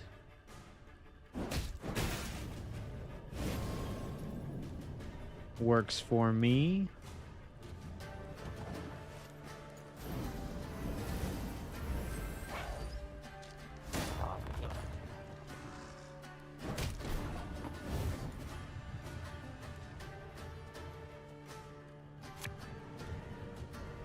My spirit's willing and how, but these damn boots are killing me. Stop stealing my units.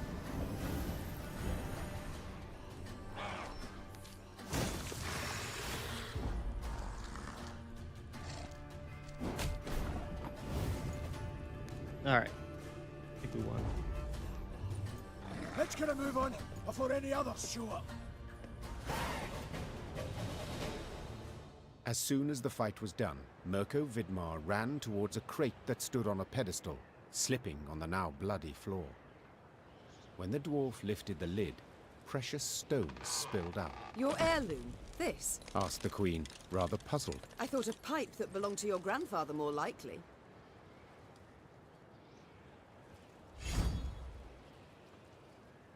Golden froth. Seems to me Brother Mirko wasn't wholly candid with us. This here's no heirloom, no family souvenir. It's the treasure trove of Clan Vidmar. We thought it gone for good. Pressed for the truth, Mirko admitted no family sentiment had prompted this expedition. The dwarf had planned to leave Mahakam and start a new life among humans. Yet he did not wish to do so without sizable capital.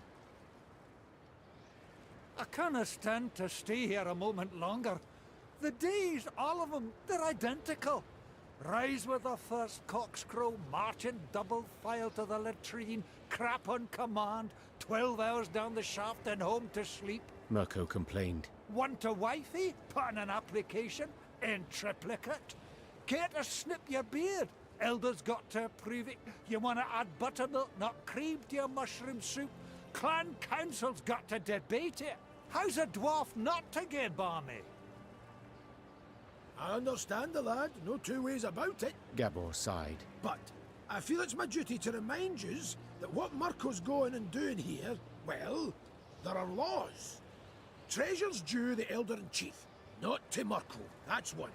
Second, any dwarf that wants to leave Mahakam can't take nothing but his breeches, his dixie, and his coat.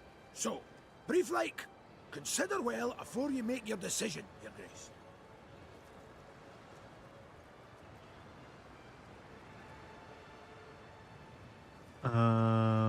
I could just take the treasure. Let Mirko Vidmar take the treasure and go. You know what, Mirko? I understand. I'll let you go. Go and start your business. Hopefully in Lyria. Hopefully you don't go to Nilfgaard. Please don't go to Nilfgaard. When I was a lass of but 12 summers, my mother ordered me to go to a ball in a pink crinoline dress. In it I resembled a meringue pastry. Meave smiled at the memory. So I cut it into ribbons and fled out my bedroom window. What's that got to do with? What I wish to say, Gabor, is that I understand him. And though it be against your laws, I shall allow him to take the treasure and leave. Mirko Vidmar had tears in his eyes as he thanked the queen. Then he heaved the crate onto his back and deeply bent over under its weight. he trudged off towards human lands. Hopefully that's like something that'll come back and help me a little bit later. I feel a little guilty that I turned in my own people to follow Dwarven custom.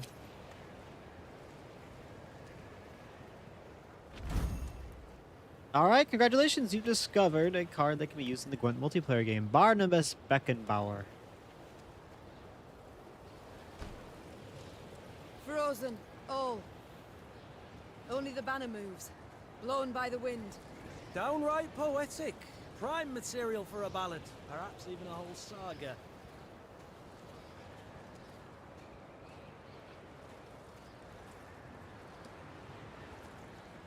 I mean, so far I've made a lot of decisions that have been favoring the dwarves and not myself. Hopefully the king doesn't hold it against me too rode much. a narrow, winding path along the rocky ridge. To one side were ice-covered boulders, to the other, a chasm hundreds of feet deep. They could have at least erected some barriers, complained Gascon, knocking snow from his cap. Got plans for that? Gabor said. Just need to decide how high to make them. What? Think. Should they be the height of your average dwarf or a human? The debate's gone on for 20 years. On the one hand, you've got... Love this reference to the Banner Saga. You should check it out. I have played the Banner Saga. I've played through 1, I played through 2, and I got stuck on 3, and I didn't finish it. Because the game is incredibly difficult sometimes. But the Banner Saga is great. In fact, we just finished a book series, the Bloodsworn Saga, which is a Norse mythology-based book where gods recently died, and it has all that same kind of feeling and genre of the Banner Saga, and it's made me want to go back and play it. I completely agree. Highly recommend Banner Saga. I'd probably start over because I don't remember what choices I made. But yeah, that's a great game. Gabor did not finish his discursion. He was interrupted by the Baba Ghazi that jumped down from the rocks. Archers, shoot! Aim for underbelly! Neve soldiers made quick work with the lone monster. But the sound of battle spooked the horses harnessed to one of her wagons. Whoa there! Whoa, damn it! The driver tried to rein in the animals. I mean, but could eventually, not. at some point. They dragged him into the chasm along with his cart and the soldiers riding. It's on my Switch, so They I could just play it. on a rocky outcropping. If I'm ever gone. A moment later, not Baba here. Ghazis swarmed everywhere. Did you see how they fared? Anyone left alive? Asked Neve, leaning over the cliff edge. Worry more about their cargo. Gascon replied. They were also carrying chests of gold. Blast. We can't get down there. Too steep and the snow keeps falling. We can lower ourselves down a line. But without armor, shields, or heavy weapons, otherwise it will snap. And the Baba Ghazis? The Queen said, brow raised. We shan't kill them with daggers. They're too thick of armor. We'll have to try. Or continue on our way. What? No, You only live my once. gold. Neve Bring it back. sighed. Gascon, round up some volunteers and let us move out. Moments later, the Queen was lowering herself down a line straight towards the gaping maw of a Baba Ghazi. This is so cool. Her only armor, a woolen shirt.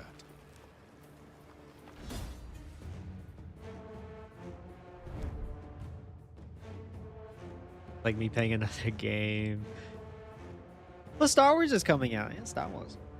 Maeve's parents long refused their noble-born daughter lessons in the art of the sword. Yet, nevertheless, did she train in secret, wearing a blouse instead of armor, a kitchen knife in place of a sword, imitating the maneuvers she witnessed at knightly tournaments. Now, forced to fight without proper equipment, her childhood exercises would prove more useful to her than she could have ever imagined. Optional, eliminate the Baba Ghazi.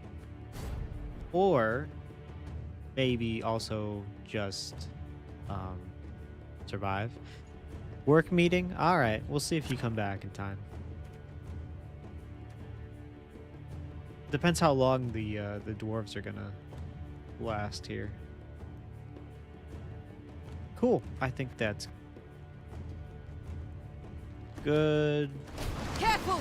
No one try to be a hero! Every turn on turn start, if this unit has not taken damage since its last turn, move all units on the same row as fallen soldiers to the other row. Wait, what? Move all units on the same row as fallen soldiers to the other row. Okay. Every turn on turn start, if there is a unit on the right, gain 1 charge. Otherwise, remove 1 charge. If this unit's charge count reaches 5, Meave wins the battle. If it reaches 0, Meave loses the battle. Okay. So, it seems like what we want to do is do this. For the Queen! Play you here. Hit you. That way they've taken damage. Play you here. God save the Queen!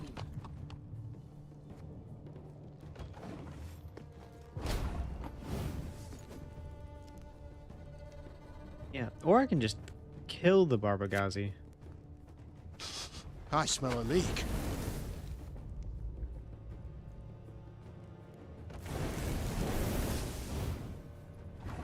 Wait, hold on. And then if I just play Northern Wind. Alright, that was easy. That was Bereft really easy. of sword and shield, Meave could not withstand a single blow. She thus danced atop the frozen snow, deftly dodging the Barbagazi's lightning-fast strikes, while delivering but a few well-aimed hits of her own, to their eyes, ears, and gaping jaws. Those games are so good. They are very hard. True. And the third one is so stressful at times. Yes, I was getting very stressed out. And the decision you have to make at the end of the first one is incredibly difficult. I remember also having to start to save, to like reload to save, what's his name? There's a character who has like lots. It's the boy with the shield from your initial village, and he can die. When the to, last monster like, so fell many different lifeless events. to the ground, Meave walked up to the shattered wagon. The soldiers I kept it had having to carried were reload to try to bruised, find a way to save frostbitten, him. but alive. Your Grace, we were sure you'd leave us. A good ruler never abandons her folk. Nor her gold. Gascon interjected, while securing a rope to a chest. Yes, definitely came down here for the soldiers, Soon not the enough, gold. all were safely back on the path. Everybody liked that. The admiration Meave saw in her soldiers' eyes was in itself sufficient reward for her difficult battle.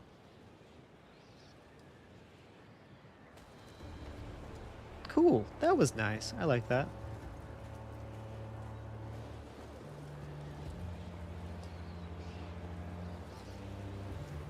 Hefty mantle of fresh snow today. Got a blow before too long. Bring a rush down. Ooh, there's something down there.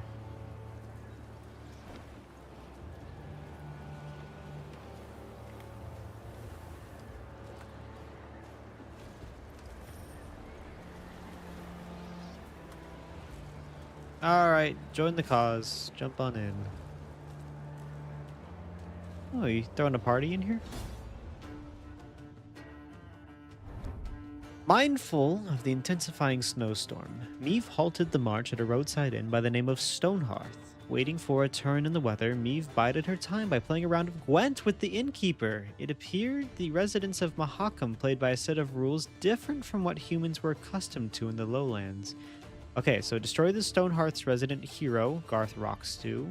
Units whose armor is reduced to 0 are destroyed. Every turn, draw a card.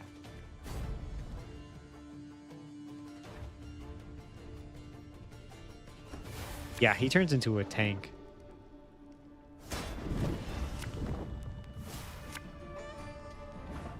Okay. Mana Crystal. Gain 1 mana. Every turn on... Oh, wait. Every turn on turn start, the total amount of mana crystals increase by 1.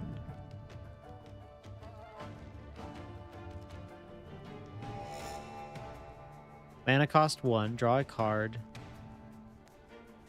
These guys don't have abilities. I just have to... These are my commanders. Are we playing... Is this Hearthstone?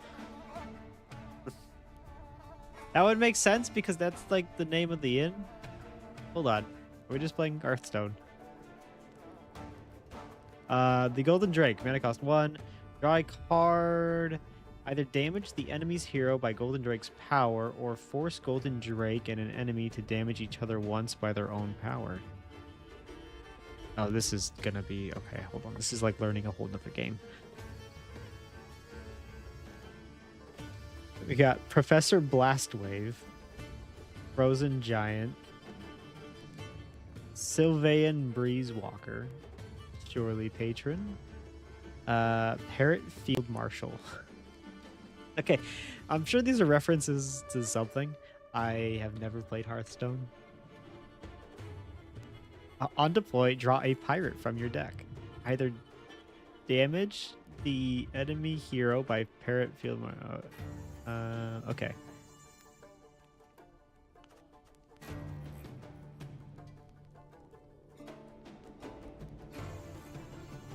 Unit takes damage and spawn. Okay, so I... Oh, and I can only play... That makes sense. Okay. Mana cost 3. Boost this unit by the amount of damage taken by the hero on your side of the battlefield. Either damage the enemy... Great, we'll play the parrot. Scurvy sketches!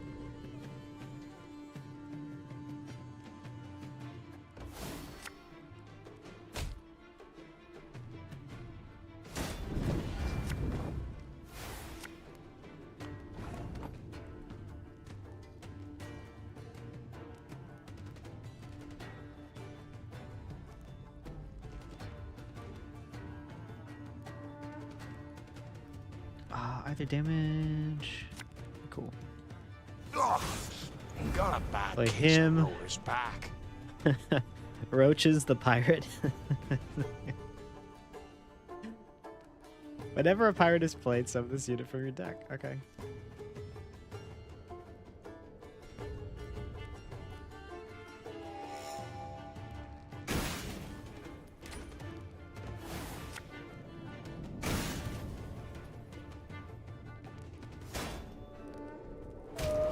A very large wisp.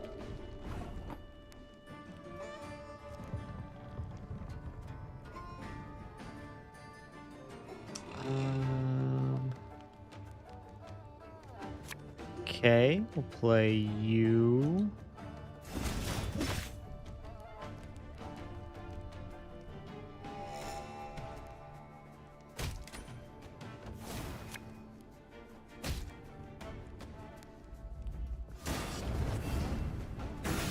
Oh, what is that?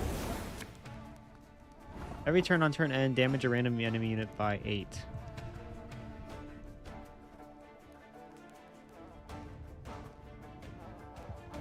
Get rid of you. Spawn another dwarf. Spawn 2 blast balls. Warning, blast balls may explode.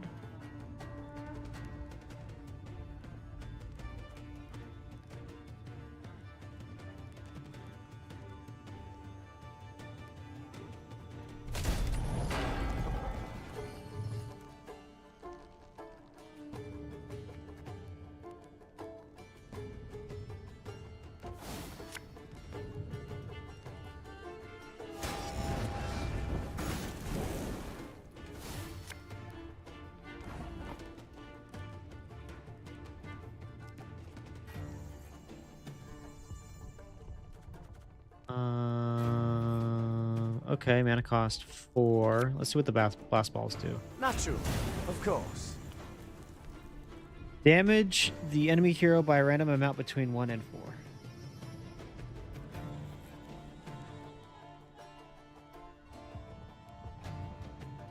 I think we really need to get rid of these guys.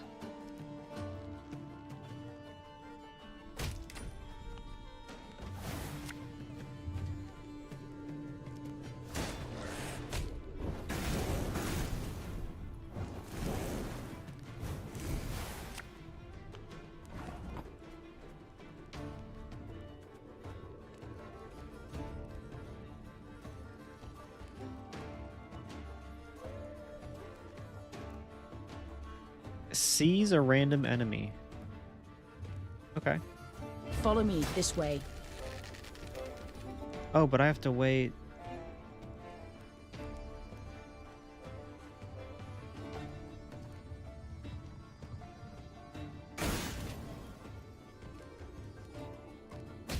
I think I lost.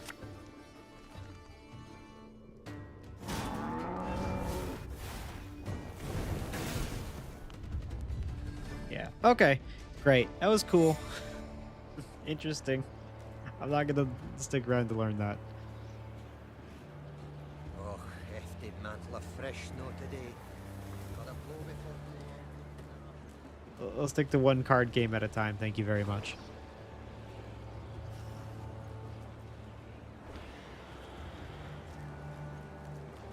Oh, and we did get a new card though. Something about the golden foam, golden froth. Yeah, boost all allies on a row by 4.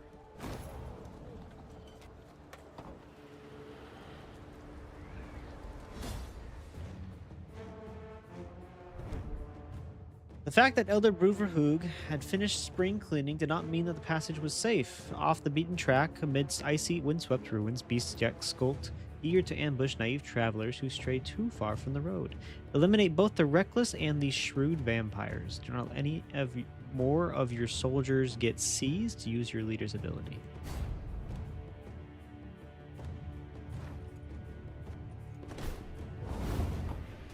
Okay. Every turn on turn start, seize the highest unit on the opposite row and move it to your ally's ranged row in the rightmost position. If there are already 4 units there, move the leftmost allied unit to the opponent's side.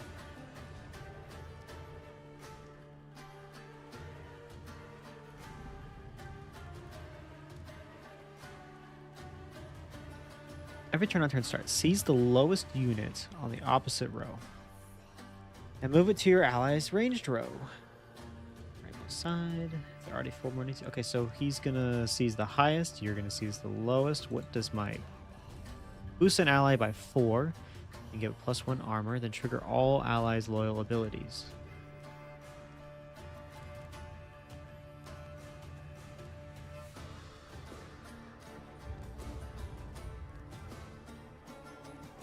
Can I get you back?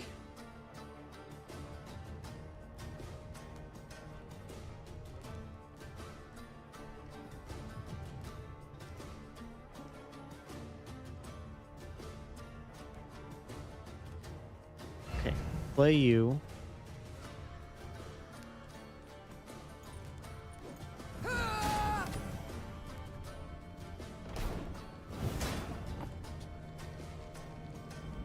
Got it. Okay, now we need to boost you so that you don't get seized.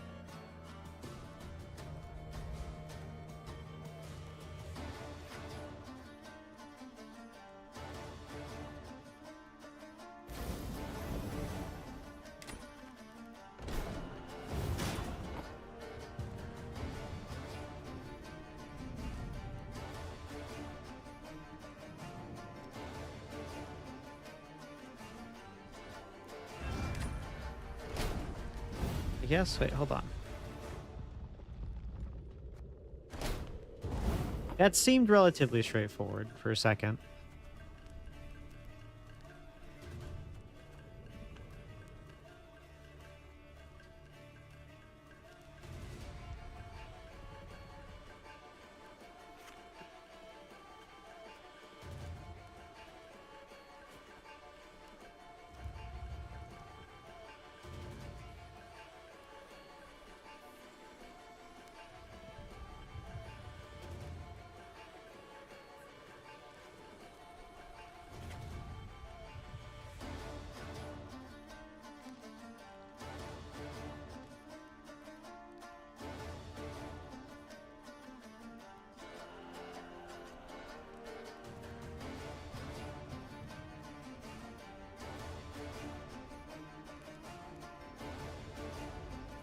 Okay.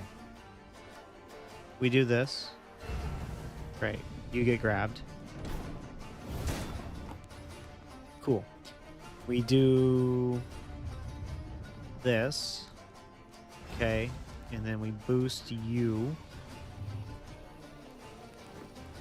which should boost you both up above. Great. Boom. You get grabbed. Okay. We play you. Boost. Nope. Nope. Messed that up. I was supposed to boost you. Okay. We had it. We had it. We had it. Great. Okay. Play you. You get grabbed. Cool. Go away. Boost you. Play you. One of you gets grabbed. Perfect. Okay. Boost you so that you get grabbed. Got it. Play you so that you get grabbed.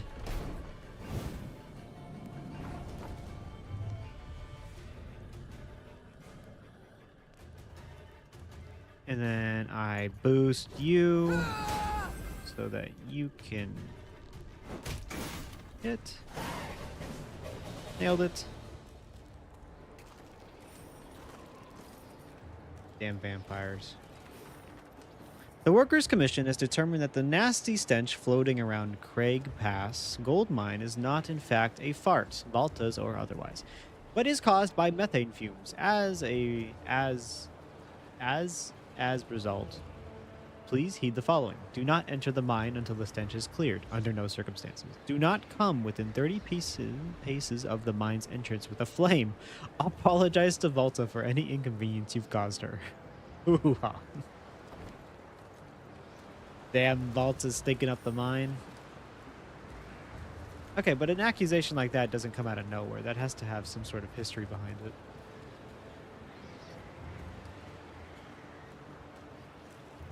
We got a dragon. We got some people to talk to down here.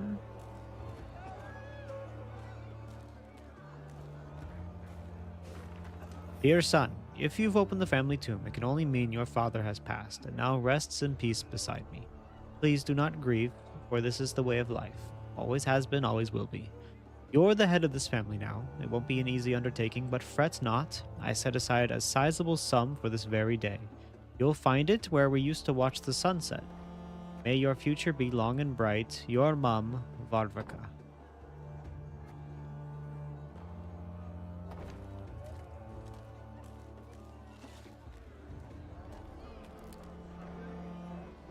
Meave now witnessed a sorry sight. A mass funeral for miners killed due to a tragic convergence of events. Their lead caskets lay upon the snow, wreaths of hop cones laid upon them in turn. The mourners waited for the diggers to finish. The digging was tough, for the ground was frozen. As the crunch and thud of picks and shovels continued, the dead miner's foreman scrambled onto a boulder to make a speech. Angry shouts and loud booing stopped him. You knew it!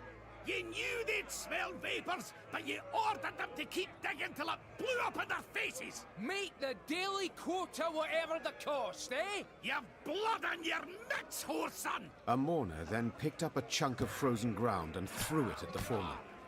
Blood spurted from the gash that appeared on his forehead. The first dirt chunk was followed by another, then by a rock, a brick. Meave realized that if she did not intervene, the foreman stood to be stoned to death.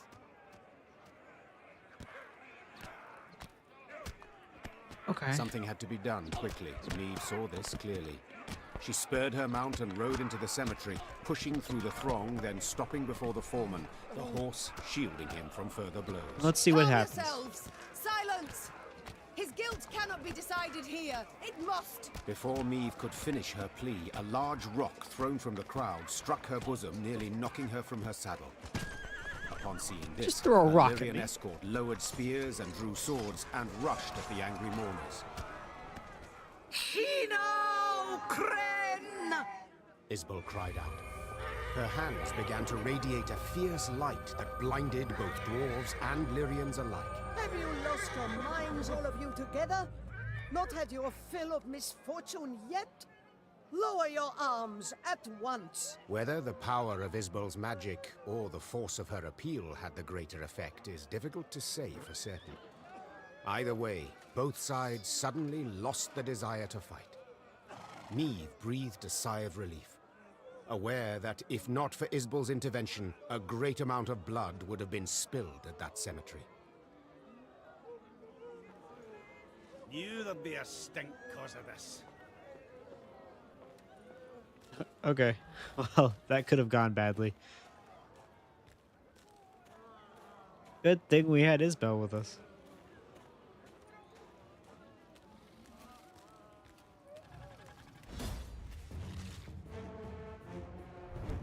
Suddenly, a piercing shriek came from above. Given no chance to react, a large creature swooped down from the sky and plucked up an unfortunate infantryman. His blood was splattered across the snow, leaving a crimson trail straight to the beast's nest.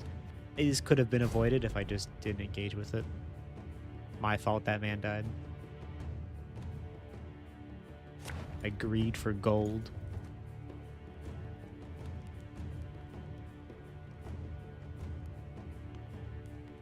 Yeah, I can work with this.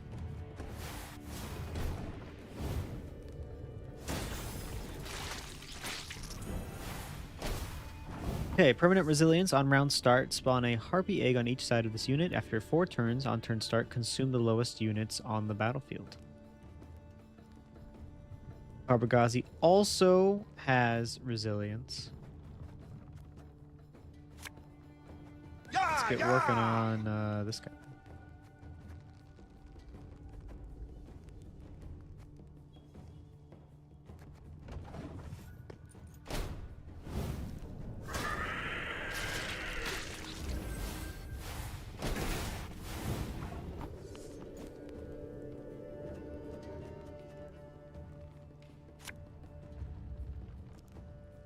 We'll catch them all!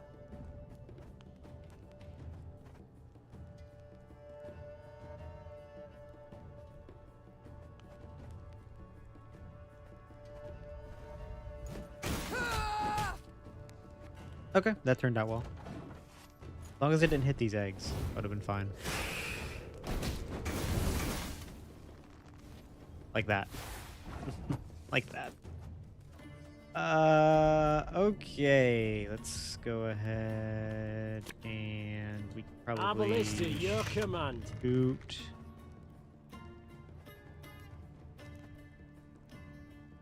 You.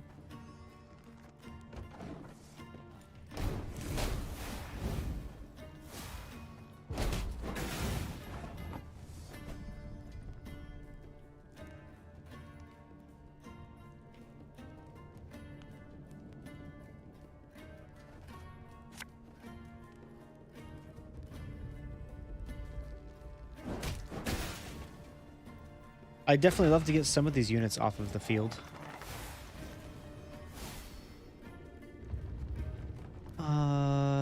Yeah, let's go ahead and turn.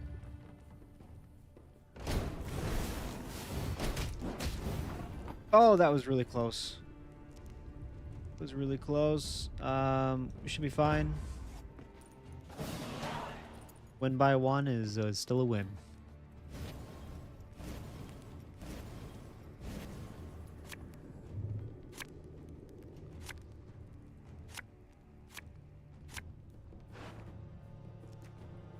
Okay. I think we are good on that.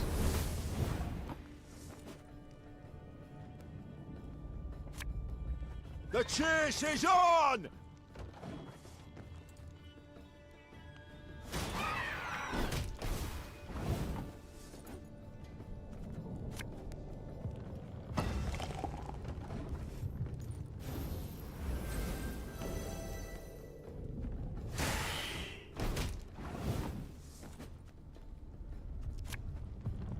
Army's a waste of time for one like me.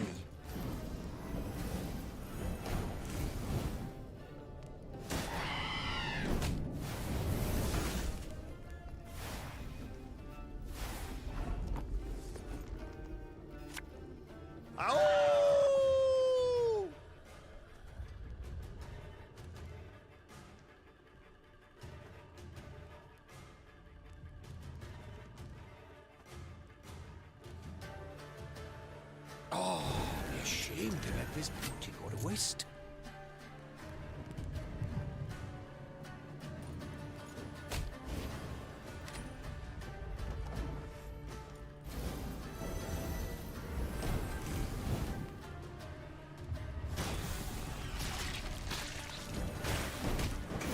No, not the dog. Don't hit the dog.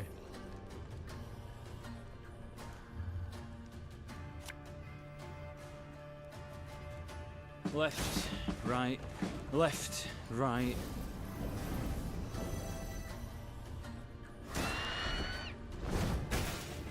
No, the dog! Majestic Griffin to move a random enemy to opposite row and damage all units on it by 2. They don't kill my dog. I only loot corpses, except sometimes they're quite fresh.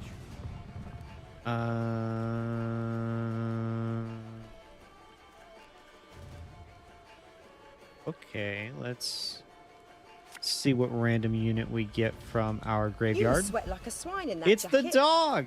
He came back.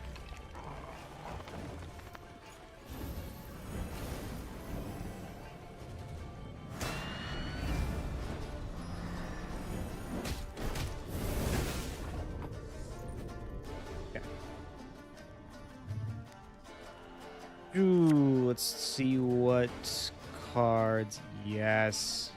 We grab Ike. We grab the Lyrian Cavalry.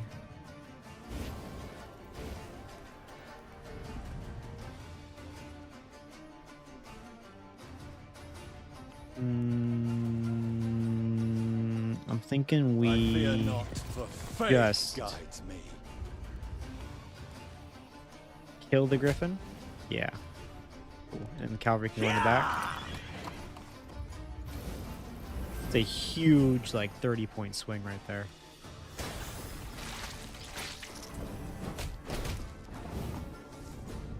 Alright, and then you can go ahead and eat the medic, metaphorically.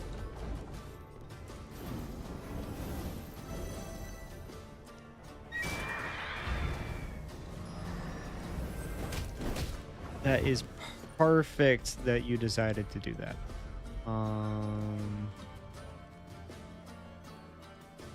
Okay. Go ahead and do this. Get rid of all of the units that we can in here.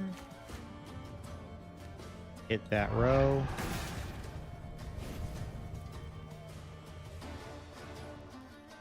And then I guess just hit it again. Another unit. And then we hope that 108 is too much to overcome with 2 cards.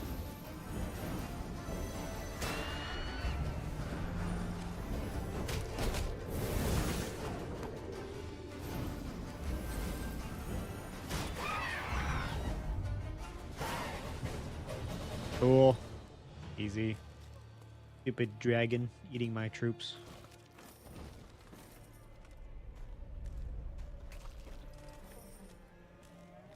Do we think Bruverhoog is gonna be upset?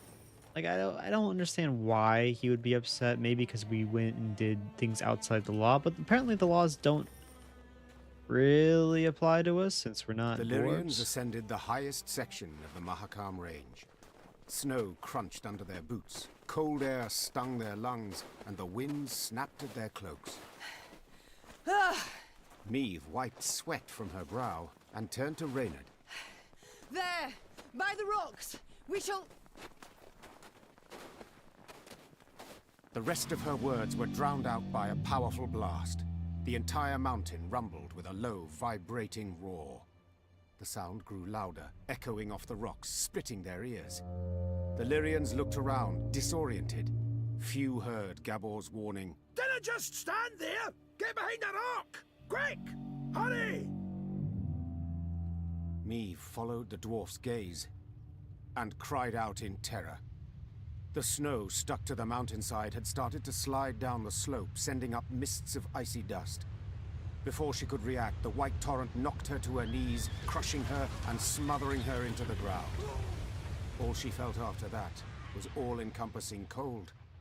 and fear. Meve survived. The dwarves who ran to the Lyrians' rescue dug her out of the snow in time. We lost a lot of Some stuff her right there. soldiers were not so lucky. The queen looked at their bodies, blue, frozen. Next to them lay dead horses, demolished wagons. The losses were enormous. Meve wiped her cheek. Her tears burned her frozen skin. Gabor spoke a while with the leader of the Mahakam Guard Patrol that had come to their rescue. His face was dour. What? What have you learned? I tell you all in good time. First, you need a warm drink, good victuals. That seemed to be on purpose. No, Gabor. I need to find out what in blazes happened here. Well, it was an avalanche. Of course it was an avalanche. I'm no fool. But what caused it? What was that noise? Signal horns. Ours. So you brought this snow down on us? Dwarves! Well, aye, but, unawares. I'm extremely curious how one sounds a horn without being aware of it. That must be quite a sight. Meve, let me explain. I will. And the explanation better not sound like a clumsy excuse. See, we clean our mount regularly. The way menfolk shovel snow off their roofs. Otherwise, the whole shebang would come tumbling down on our heads. When snow's gathered deep enough, we blast our horns to cause a controlled avalanche. Then we need to, sweep up a wee bit and the road's safe. All well and good, but why did you decide to clean up right as I was passing through? Wondering that myself. Schedule says next cleaning should have been a week from now. But someone asked the route to be cleared earlier. Who? Meve, I'll tell you. But first, promise you'll... Is it the king?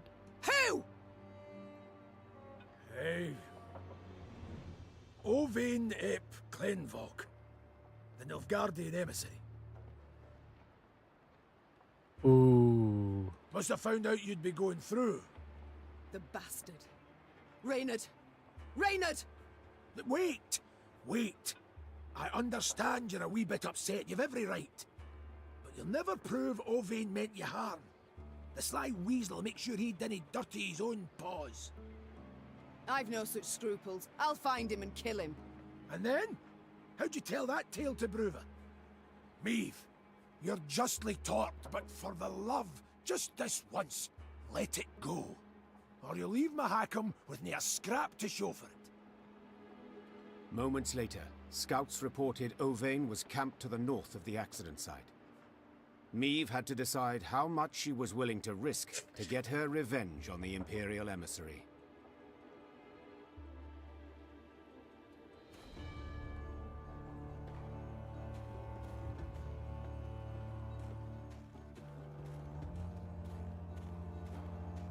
Man, I don't...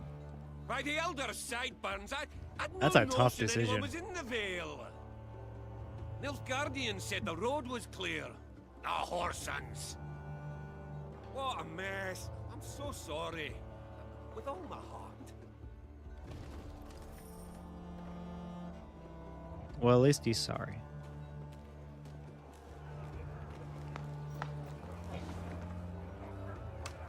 Okay. We're right here. We're almost there.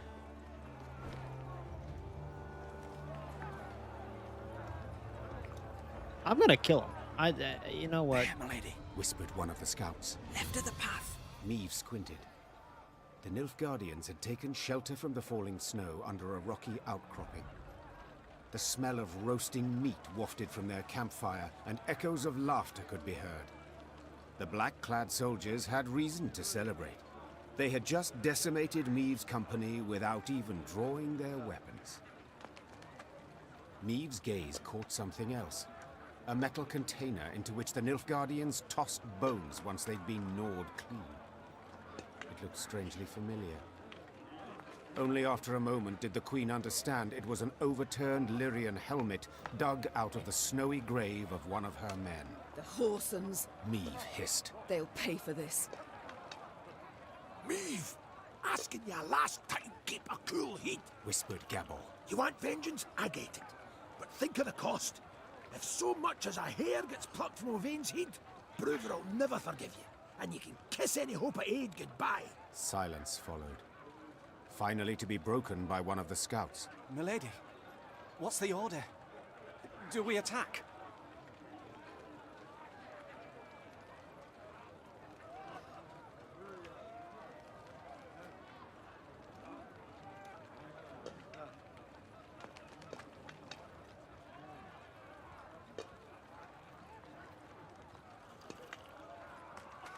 Await my signal. The Queen stepped out from behind the rocks, put a hand to her mouth, We're gonna get and him. yelled, Owain! Owain at Clenbog! All laughter stopped in the Nilfgaardian camp. Moments later, a sumptuously dressed man stepped in front of the wagons. He wiped a thick sauce from his lips, then bowed with an exaggerated courtly flourish. Queen, my condolences. That avalanche... Oh, what an unfortunate turn of events. The mountains can be unpredictable. Meave said with a shrug. Accidents can happen at any time. Oh, yes? Even right now. Meave leapt towards the emissary, placed two hands on his neck, and hurled him into a rock with all her might. The Nilfgaardian's head slammed against the stone, and his skull crumpled with a sickening crash. He fell to the ground and writhed a few final tremors. Attack! Meave roared. Take no prisoners!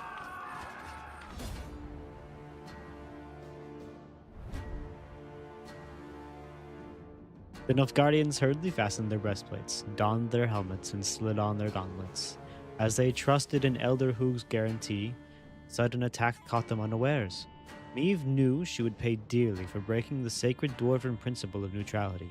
Yet vengeance on Owain ip Clenwog and his retinue was worth any price.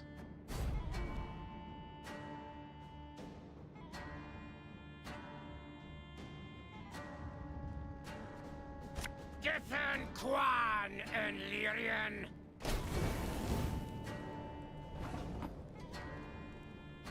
Alright, Nilfgaardian Knights, summon a random unit from your deck. Draw a copy of this unit. Discard all units from that deck. Meave Avenger. Every turn on turn start, move next to a random Nilfgaardian unit and destroy it. Dude, look at this card art. That's so cool. Okay.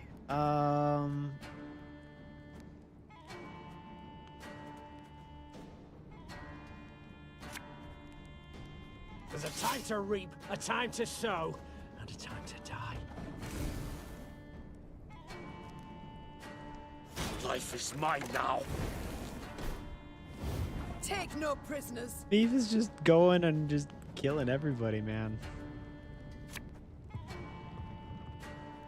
Sod it. Sod it all.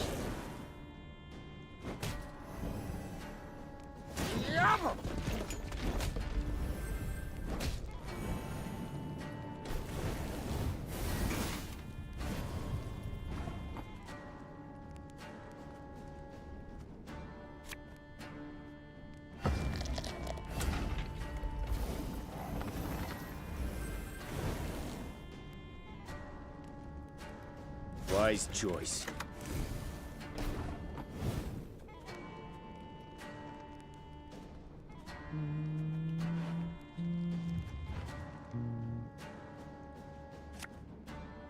What do you want of me? Don't like this.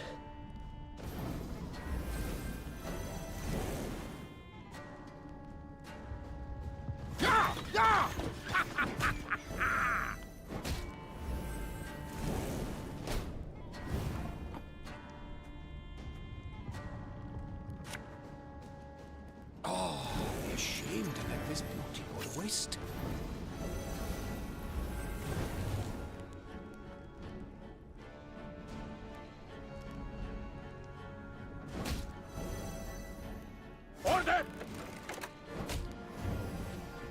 They are really good at killing that unit.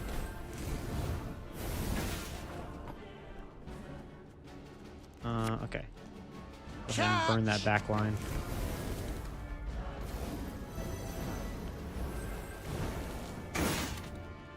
I chose correctly. Love that card art. It's been my profile picture since I finished Thronebreaker. It is! Look at that! Okay. Wow. I could actually tell that. I mean, it is the right decision. All right. There's only so much I can do, you know, as a queen. Again and again and again. One bullet's all I need.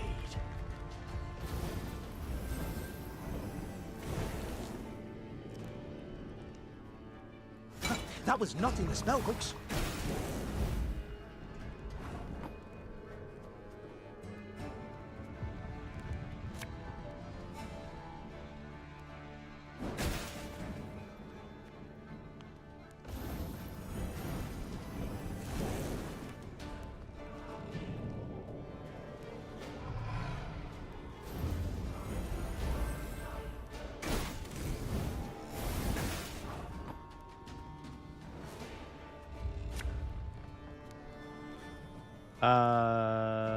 Okay, I guess I play God's you. blast it!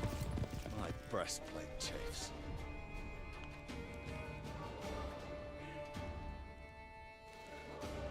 And who we drawn? Okay. Give me a target.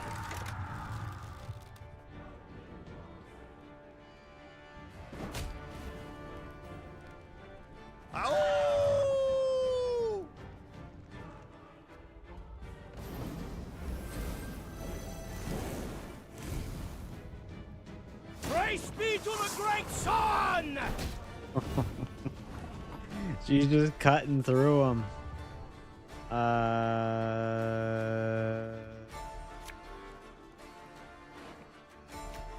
Get rid of all you for 5.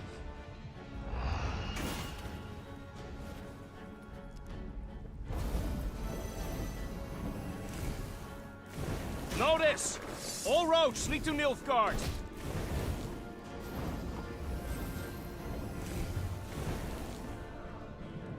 Order will triumph. It must triumph.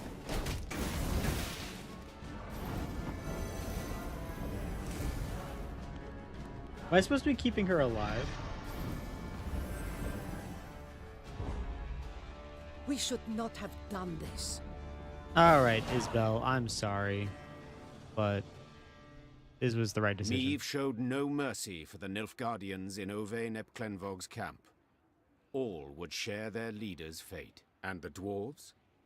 As predicted, they were outraged by Miev's open attack on the Nilfgaardian emissary. Bruva suddenly called for a council of the clan elders. They debated what to do with the Lyrians for a long time. From what I've heard, only strong support from the Zigrins kept the queen from receiving a harsh punishment.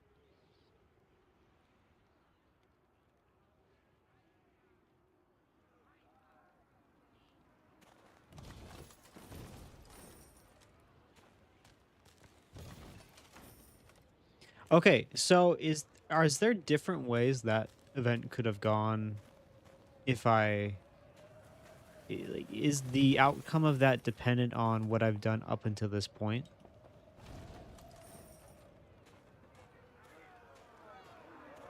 While passing the mining settlement of Kolstock, Niamh heard the sounds of battle.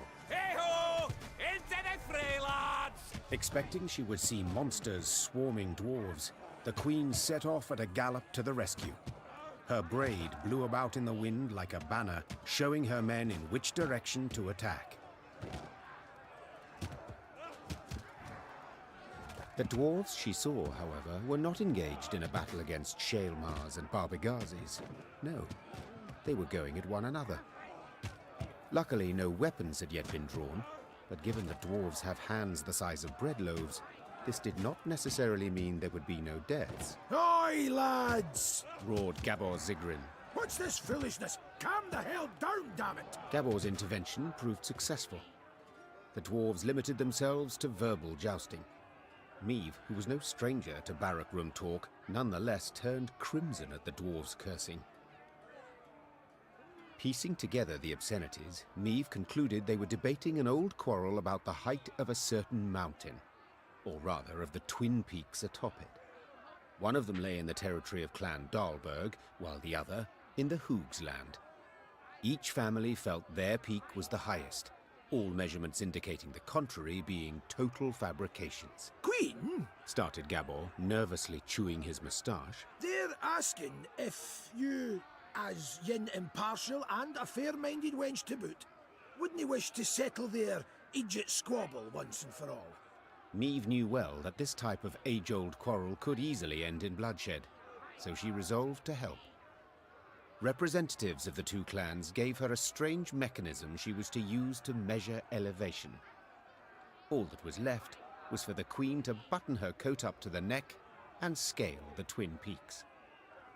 Okay. Time to end this delicate feud, once and for all.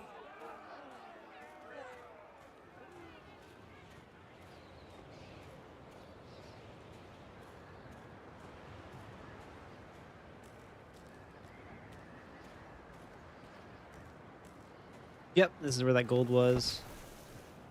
What do we get? What do we get?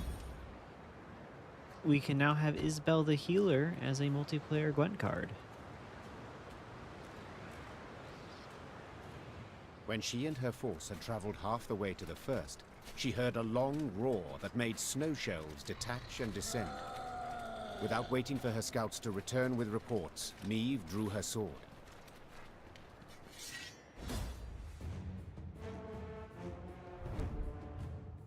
Fighting on a steep mountain slope is no easy task. The Lyrians struggled to find solid footing in the snow, propping up by their spears, their eyes squinting under ice-speckled brows, whereas the beasts, they moved with ease, leaping from rock to rock, long talons scraping menacingly against the snow.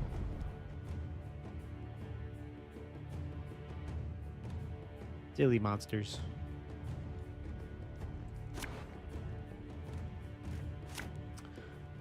Ba-ba-ba-bum.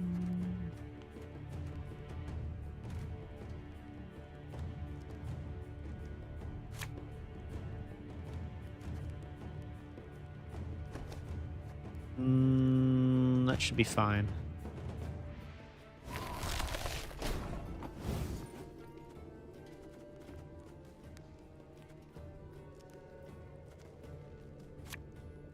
Mahjong. Eyes up, lads! They're flying straight for us!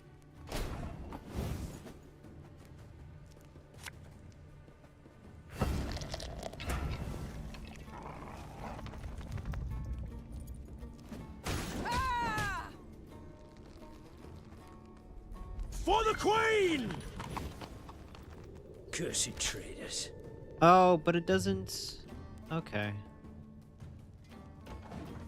I wish I would get the deploy effects. I understand there's probably a balancing issue, but it would be nice.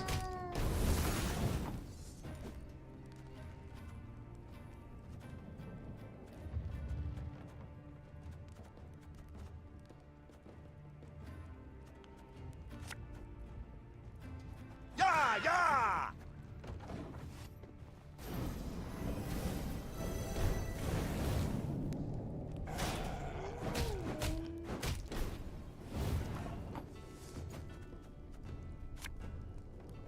What do you want of me? Sod it. Sod it Nice, all. and we got rid of it. That worked out well, actually.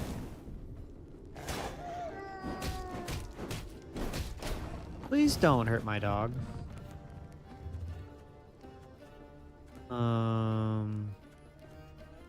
Isabel's gonna have a lot of damage that she can work with here. Great. We can grab you and you. Cool. Play you here. Again and again and Play you again. back here. Throw you in the back line there.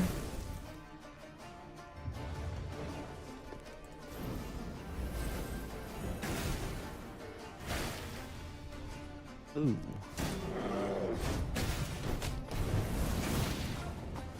Fair.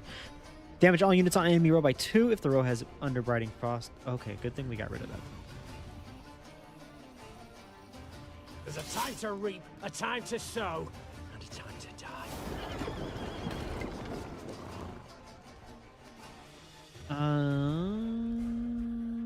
Okay, let's go ahead and play this.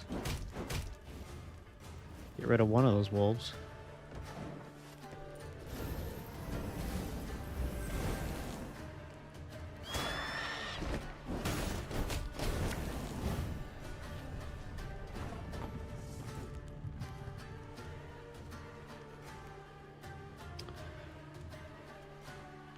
Okay.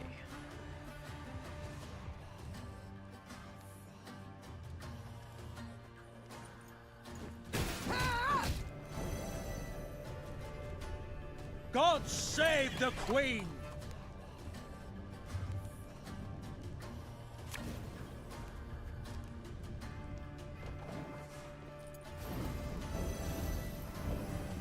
Come on, do more damage.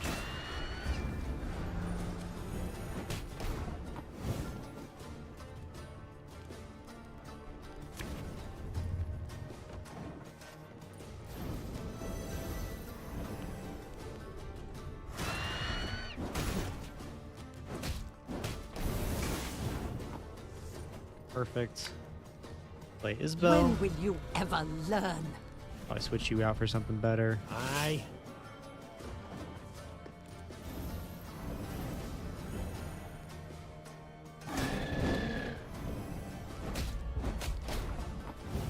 Ooh, that's really close. Cool. What we'll do is we will that. Get rid of you and turn. Do this on here. Get rid of everything here. That should be for 8.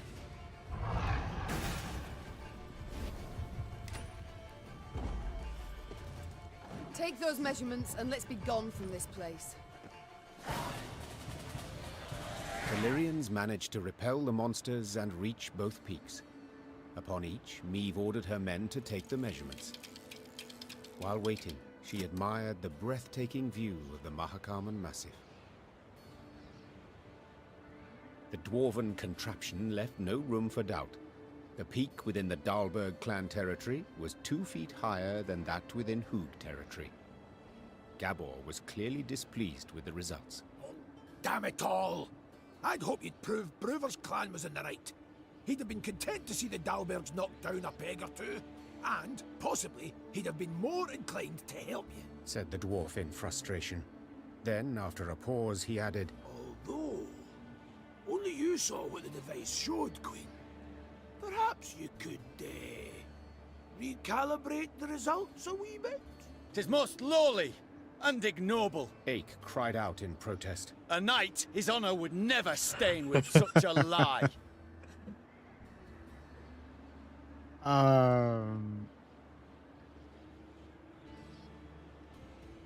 You're right. To lie would I be should. simple, true. Said Meve. Yet to forget the matter would be so much harder. No, Gabor, I shall tell the truth. The Queen's tone made it clear the discussion was over. Gabor let the matter lie, and Meve's force began its descent down the mountainside. What am I if not a queen? And the queens have honor.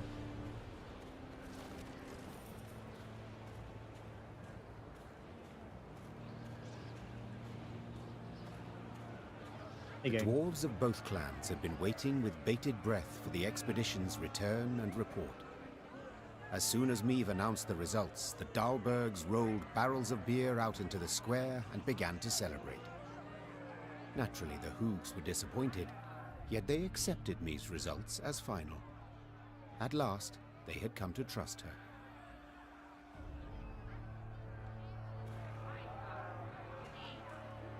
Dalbergs are the dwarves we need. Every Hoogs are Dunderheed. Dalbergs are the dwarves we need. Every Hoogs are Dunderheed. All right. Reports. Nilfgaardian document. This is to the ambassador. Hakam's neutrality must be respected naturally, yet I doubt not you shall find a way to trip me up while without breaking our friend's laws. Traversing mountain passes is rife with danger. After all, therefore, one need but stick a thumb on the scales of fortune, or rather misfortune. Long live the Emperor. Having met in quorum according to the Codex's dictates, the Council has resolved to remind you, Queen, that you are here as our guest. We've seen what you're up to, and we don't like it. The Council thus hereby issues you an official reprimand for breaking our laws and customs. Continuing to do so will result in grave consequences, up to and including death by barrel roll. It's funny how Ache's limit is not attacking Nilfgaardians in neutral territory, but lying about mountain height. I mean, a lie's a lie. He doesn't even really want to fight the Nilfgaards, but I guess he could probably understand it. Oh, snotters are frozen solid, not just those in my beard. I got my nose too. As Meve neared Langbridge, she ordered her bugler to announce her arrival, then retired to her tent to freshen up. Gascon was already inside, awaiting her. I do not seem to recall summoning you. In that case, I must tell you to fret not. Nothing wrong with your memory. I've come with no agenda. Spontaneously, call it, to chat. Then I propose you leave. Just as spontaneously, call it. I must don fresh clothes. I'm to see the Elder soon, and I'd prefer to not smell of horse sweat. Doubt it'd make much difference to him. And be assured, I know what I speak of. When last we met, I found myself standing downwind of him. A pungent experience.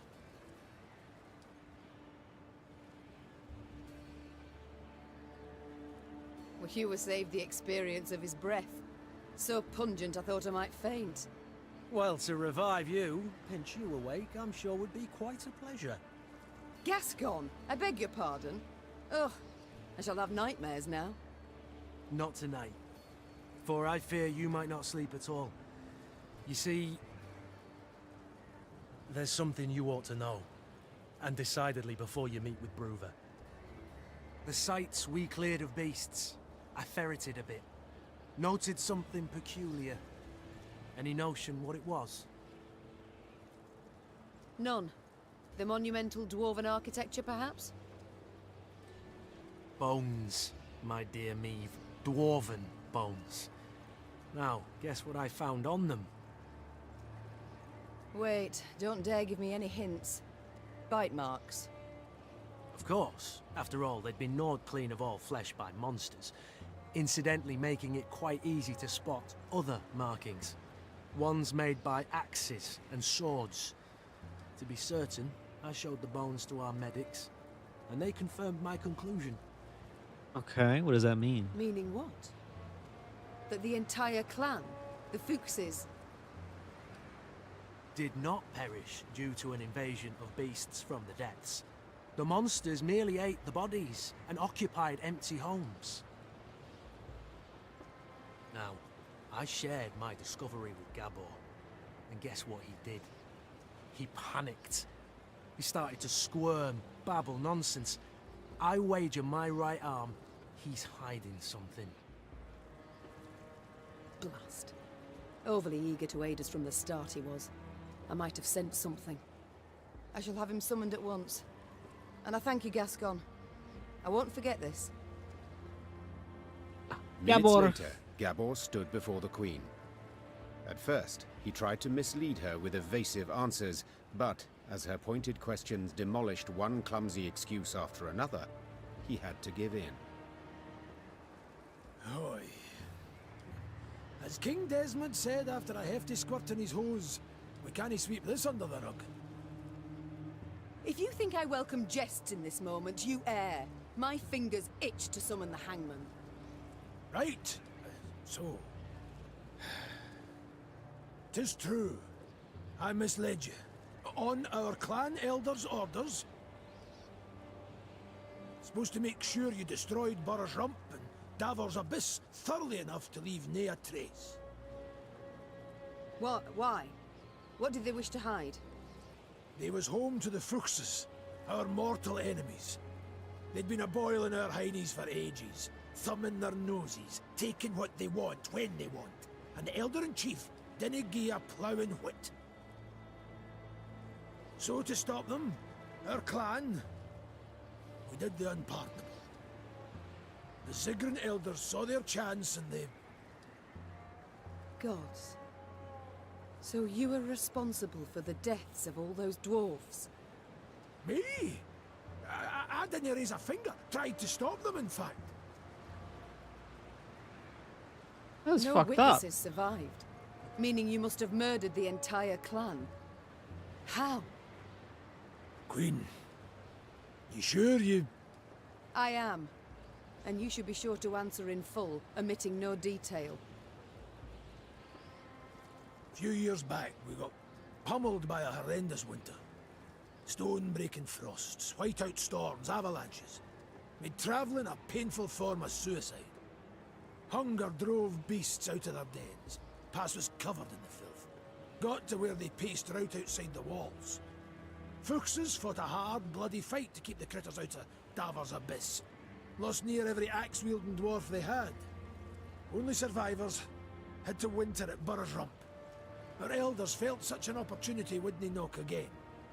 After killing the town's meagre guard, they set fire to it and barricaded the gates. They didn't stand a chance. Bastards. How in the world did the truth go undiscovered? Once it were over, our dwarves opened the gates. Before they'd lit their pipes, starving beasts came crawling out of the pass. The stank of dead flesh was strong. Zigrins who came back from that never were the same. If you'd only gandered their gaze when they had us all take a vow of silence. And then... You invented that blarney about primeval monstrosities the Fuchses had awoken by mining too deep. A riveting tale, and one with a moral to boot. Aye. But the elders worried Bruver would suspect something all the same. That's why they wanted you to destroy all the evidence. Repugnant. You claim not to have taken part, but neither did you do anything to stop the massacre. What was it to do exactly? The elders had decided. Nae dwarf would listen to me. You might have informed the Elder-in-Chief. The guilty would have been punished. The guilty? You didn't ken Bruver. He'd punish the whole clan. Women, children, nae exceptions. Maeve, Queen, I'm begging you. He canna ever learn of this. Aye, I want a hack flame too when I think what the Elder's done. But t'other way it'd bring but more pain and death.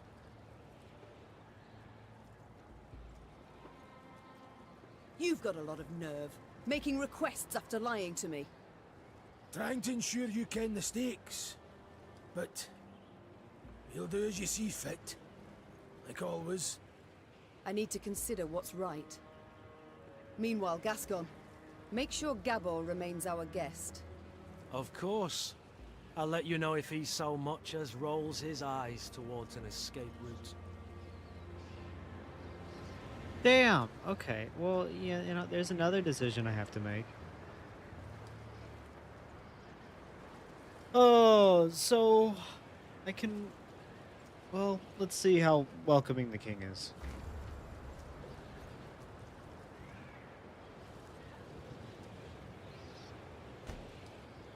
Bruver stood by the bridge like a statue, arms crossed, eyes squinting. Meve sighed inside. She stood little chance of having a pleasant chat. Elder-in-Chief, sir. No Sharon and Grayson here, lass. Ploughing humans. Always out to fix things, always end up cocking them up. You think you're due glory, do you? Monster Slayer Meve?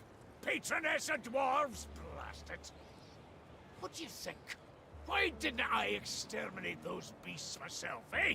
Go on, tell me! For you... For I didn't want to. For something didn't fit, damn it. So I resolved to not destroy their nests and evidence till I learned the truth of who done it. Postponed it all those years expressly. Though your subjects were dying. I dinna need no lectures from the likes of you. Justice must be served. That's worth any price. And I was close. Had leads. And now, it's all gone to hell. You flooded Devor's abyss. You brought Boros rump down on itself. And I'll never ken who killed the Fuchses. Understand? Never! Okay. Is it worth it?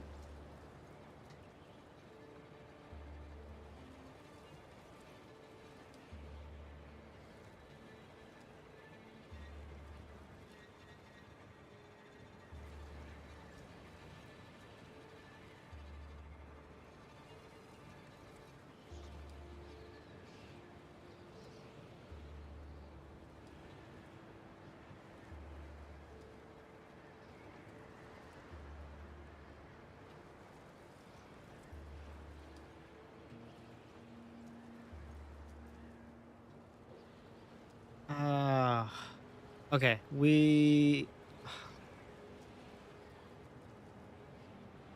Ake would want me to tell him.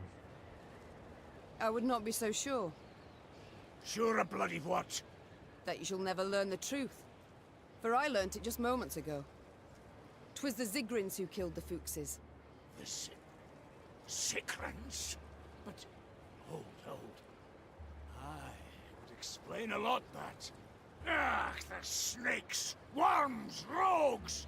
Why, I'll show 'em. All right.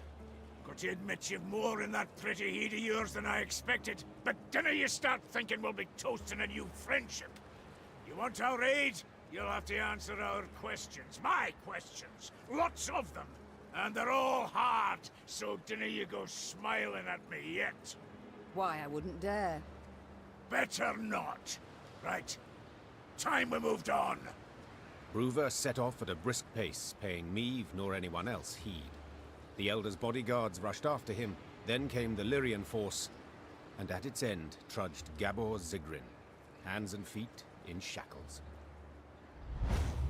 Oh, we lost another card.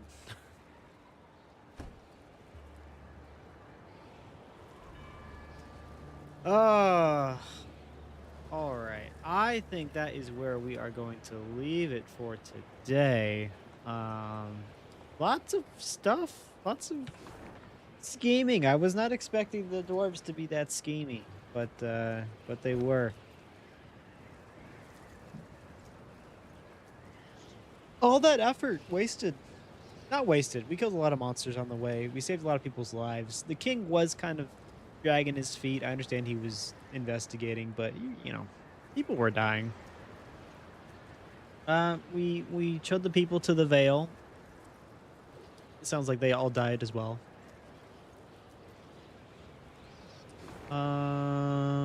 We measured the mountain pass. At least that had a happy ending.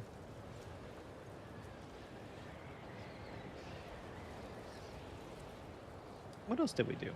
We threw a party. We found treasure and threw a party. That was probably the best part of this entire trip. Otherwise, it just kind of sucked. I imagine we will go forward. The king is going to help us. We lost Gabor, but honestly, he was getting really suspicious. He was. There's got to be an achievement for getting everybody to stay. We lost Rayla. Now we lost Gabor.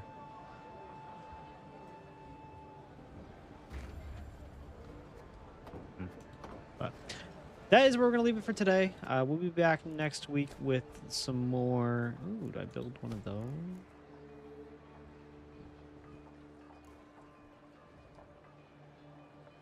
More money for that one.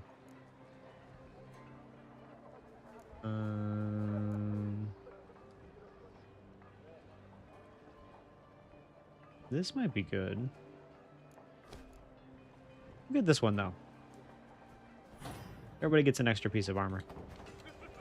We'll be back next week with some more. We'll go finish meeting with the Dwarven King. tomorrow, more Final Fantasy.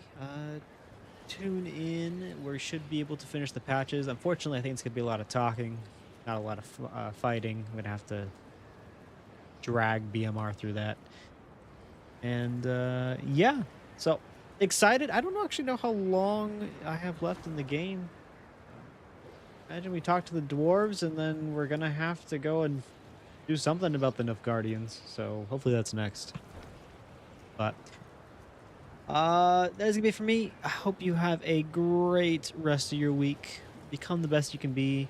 Become a Gwent player. All right, believe it, guys.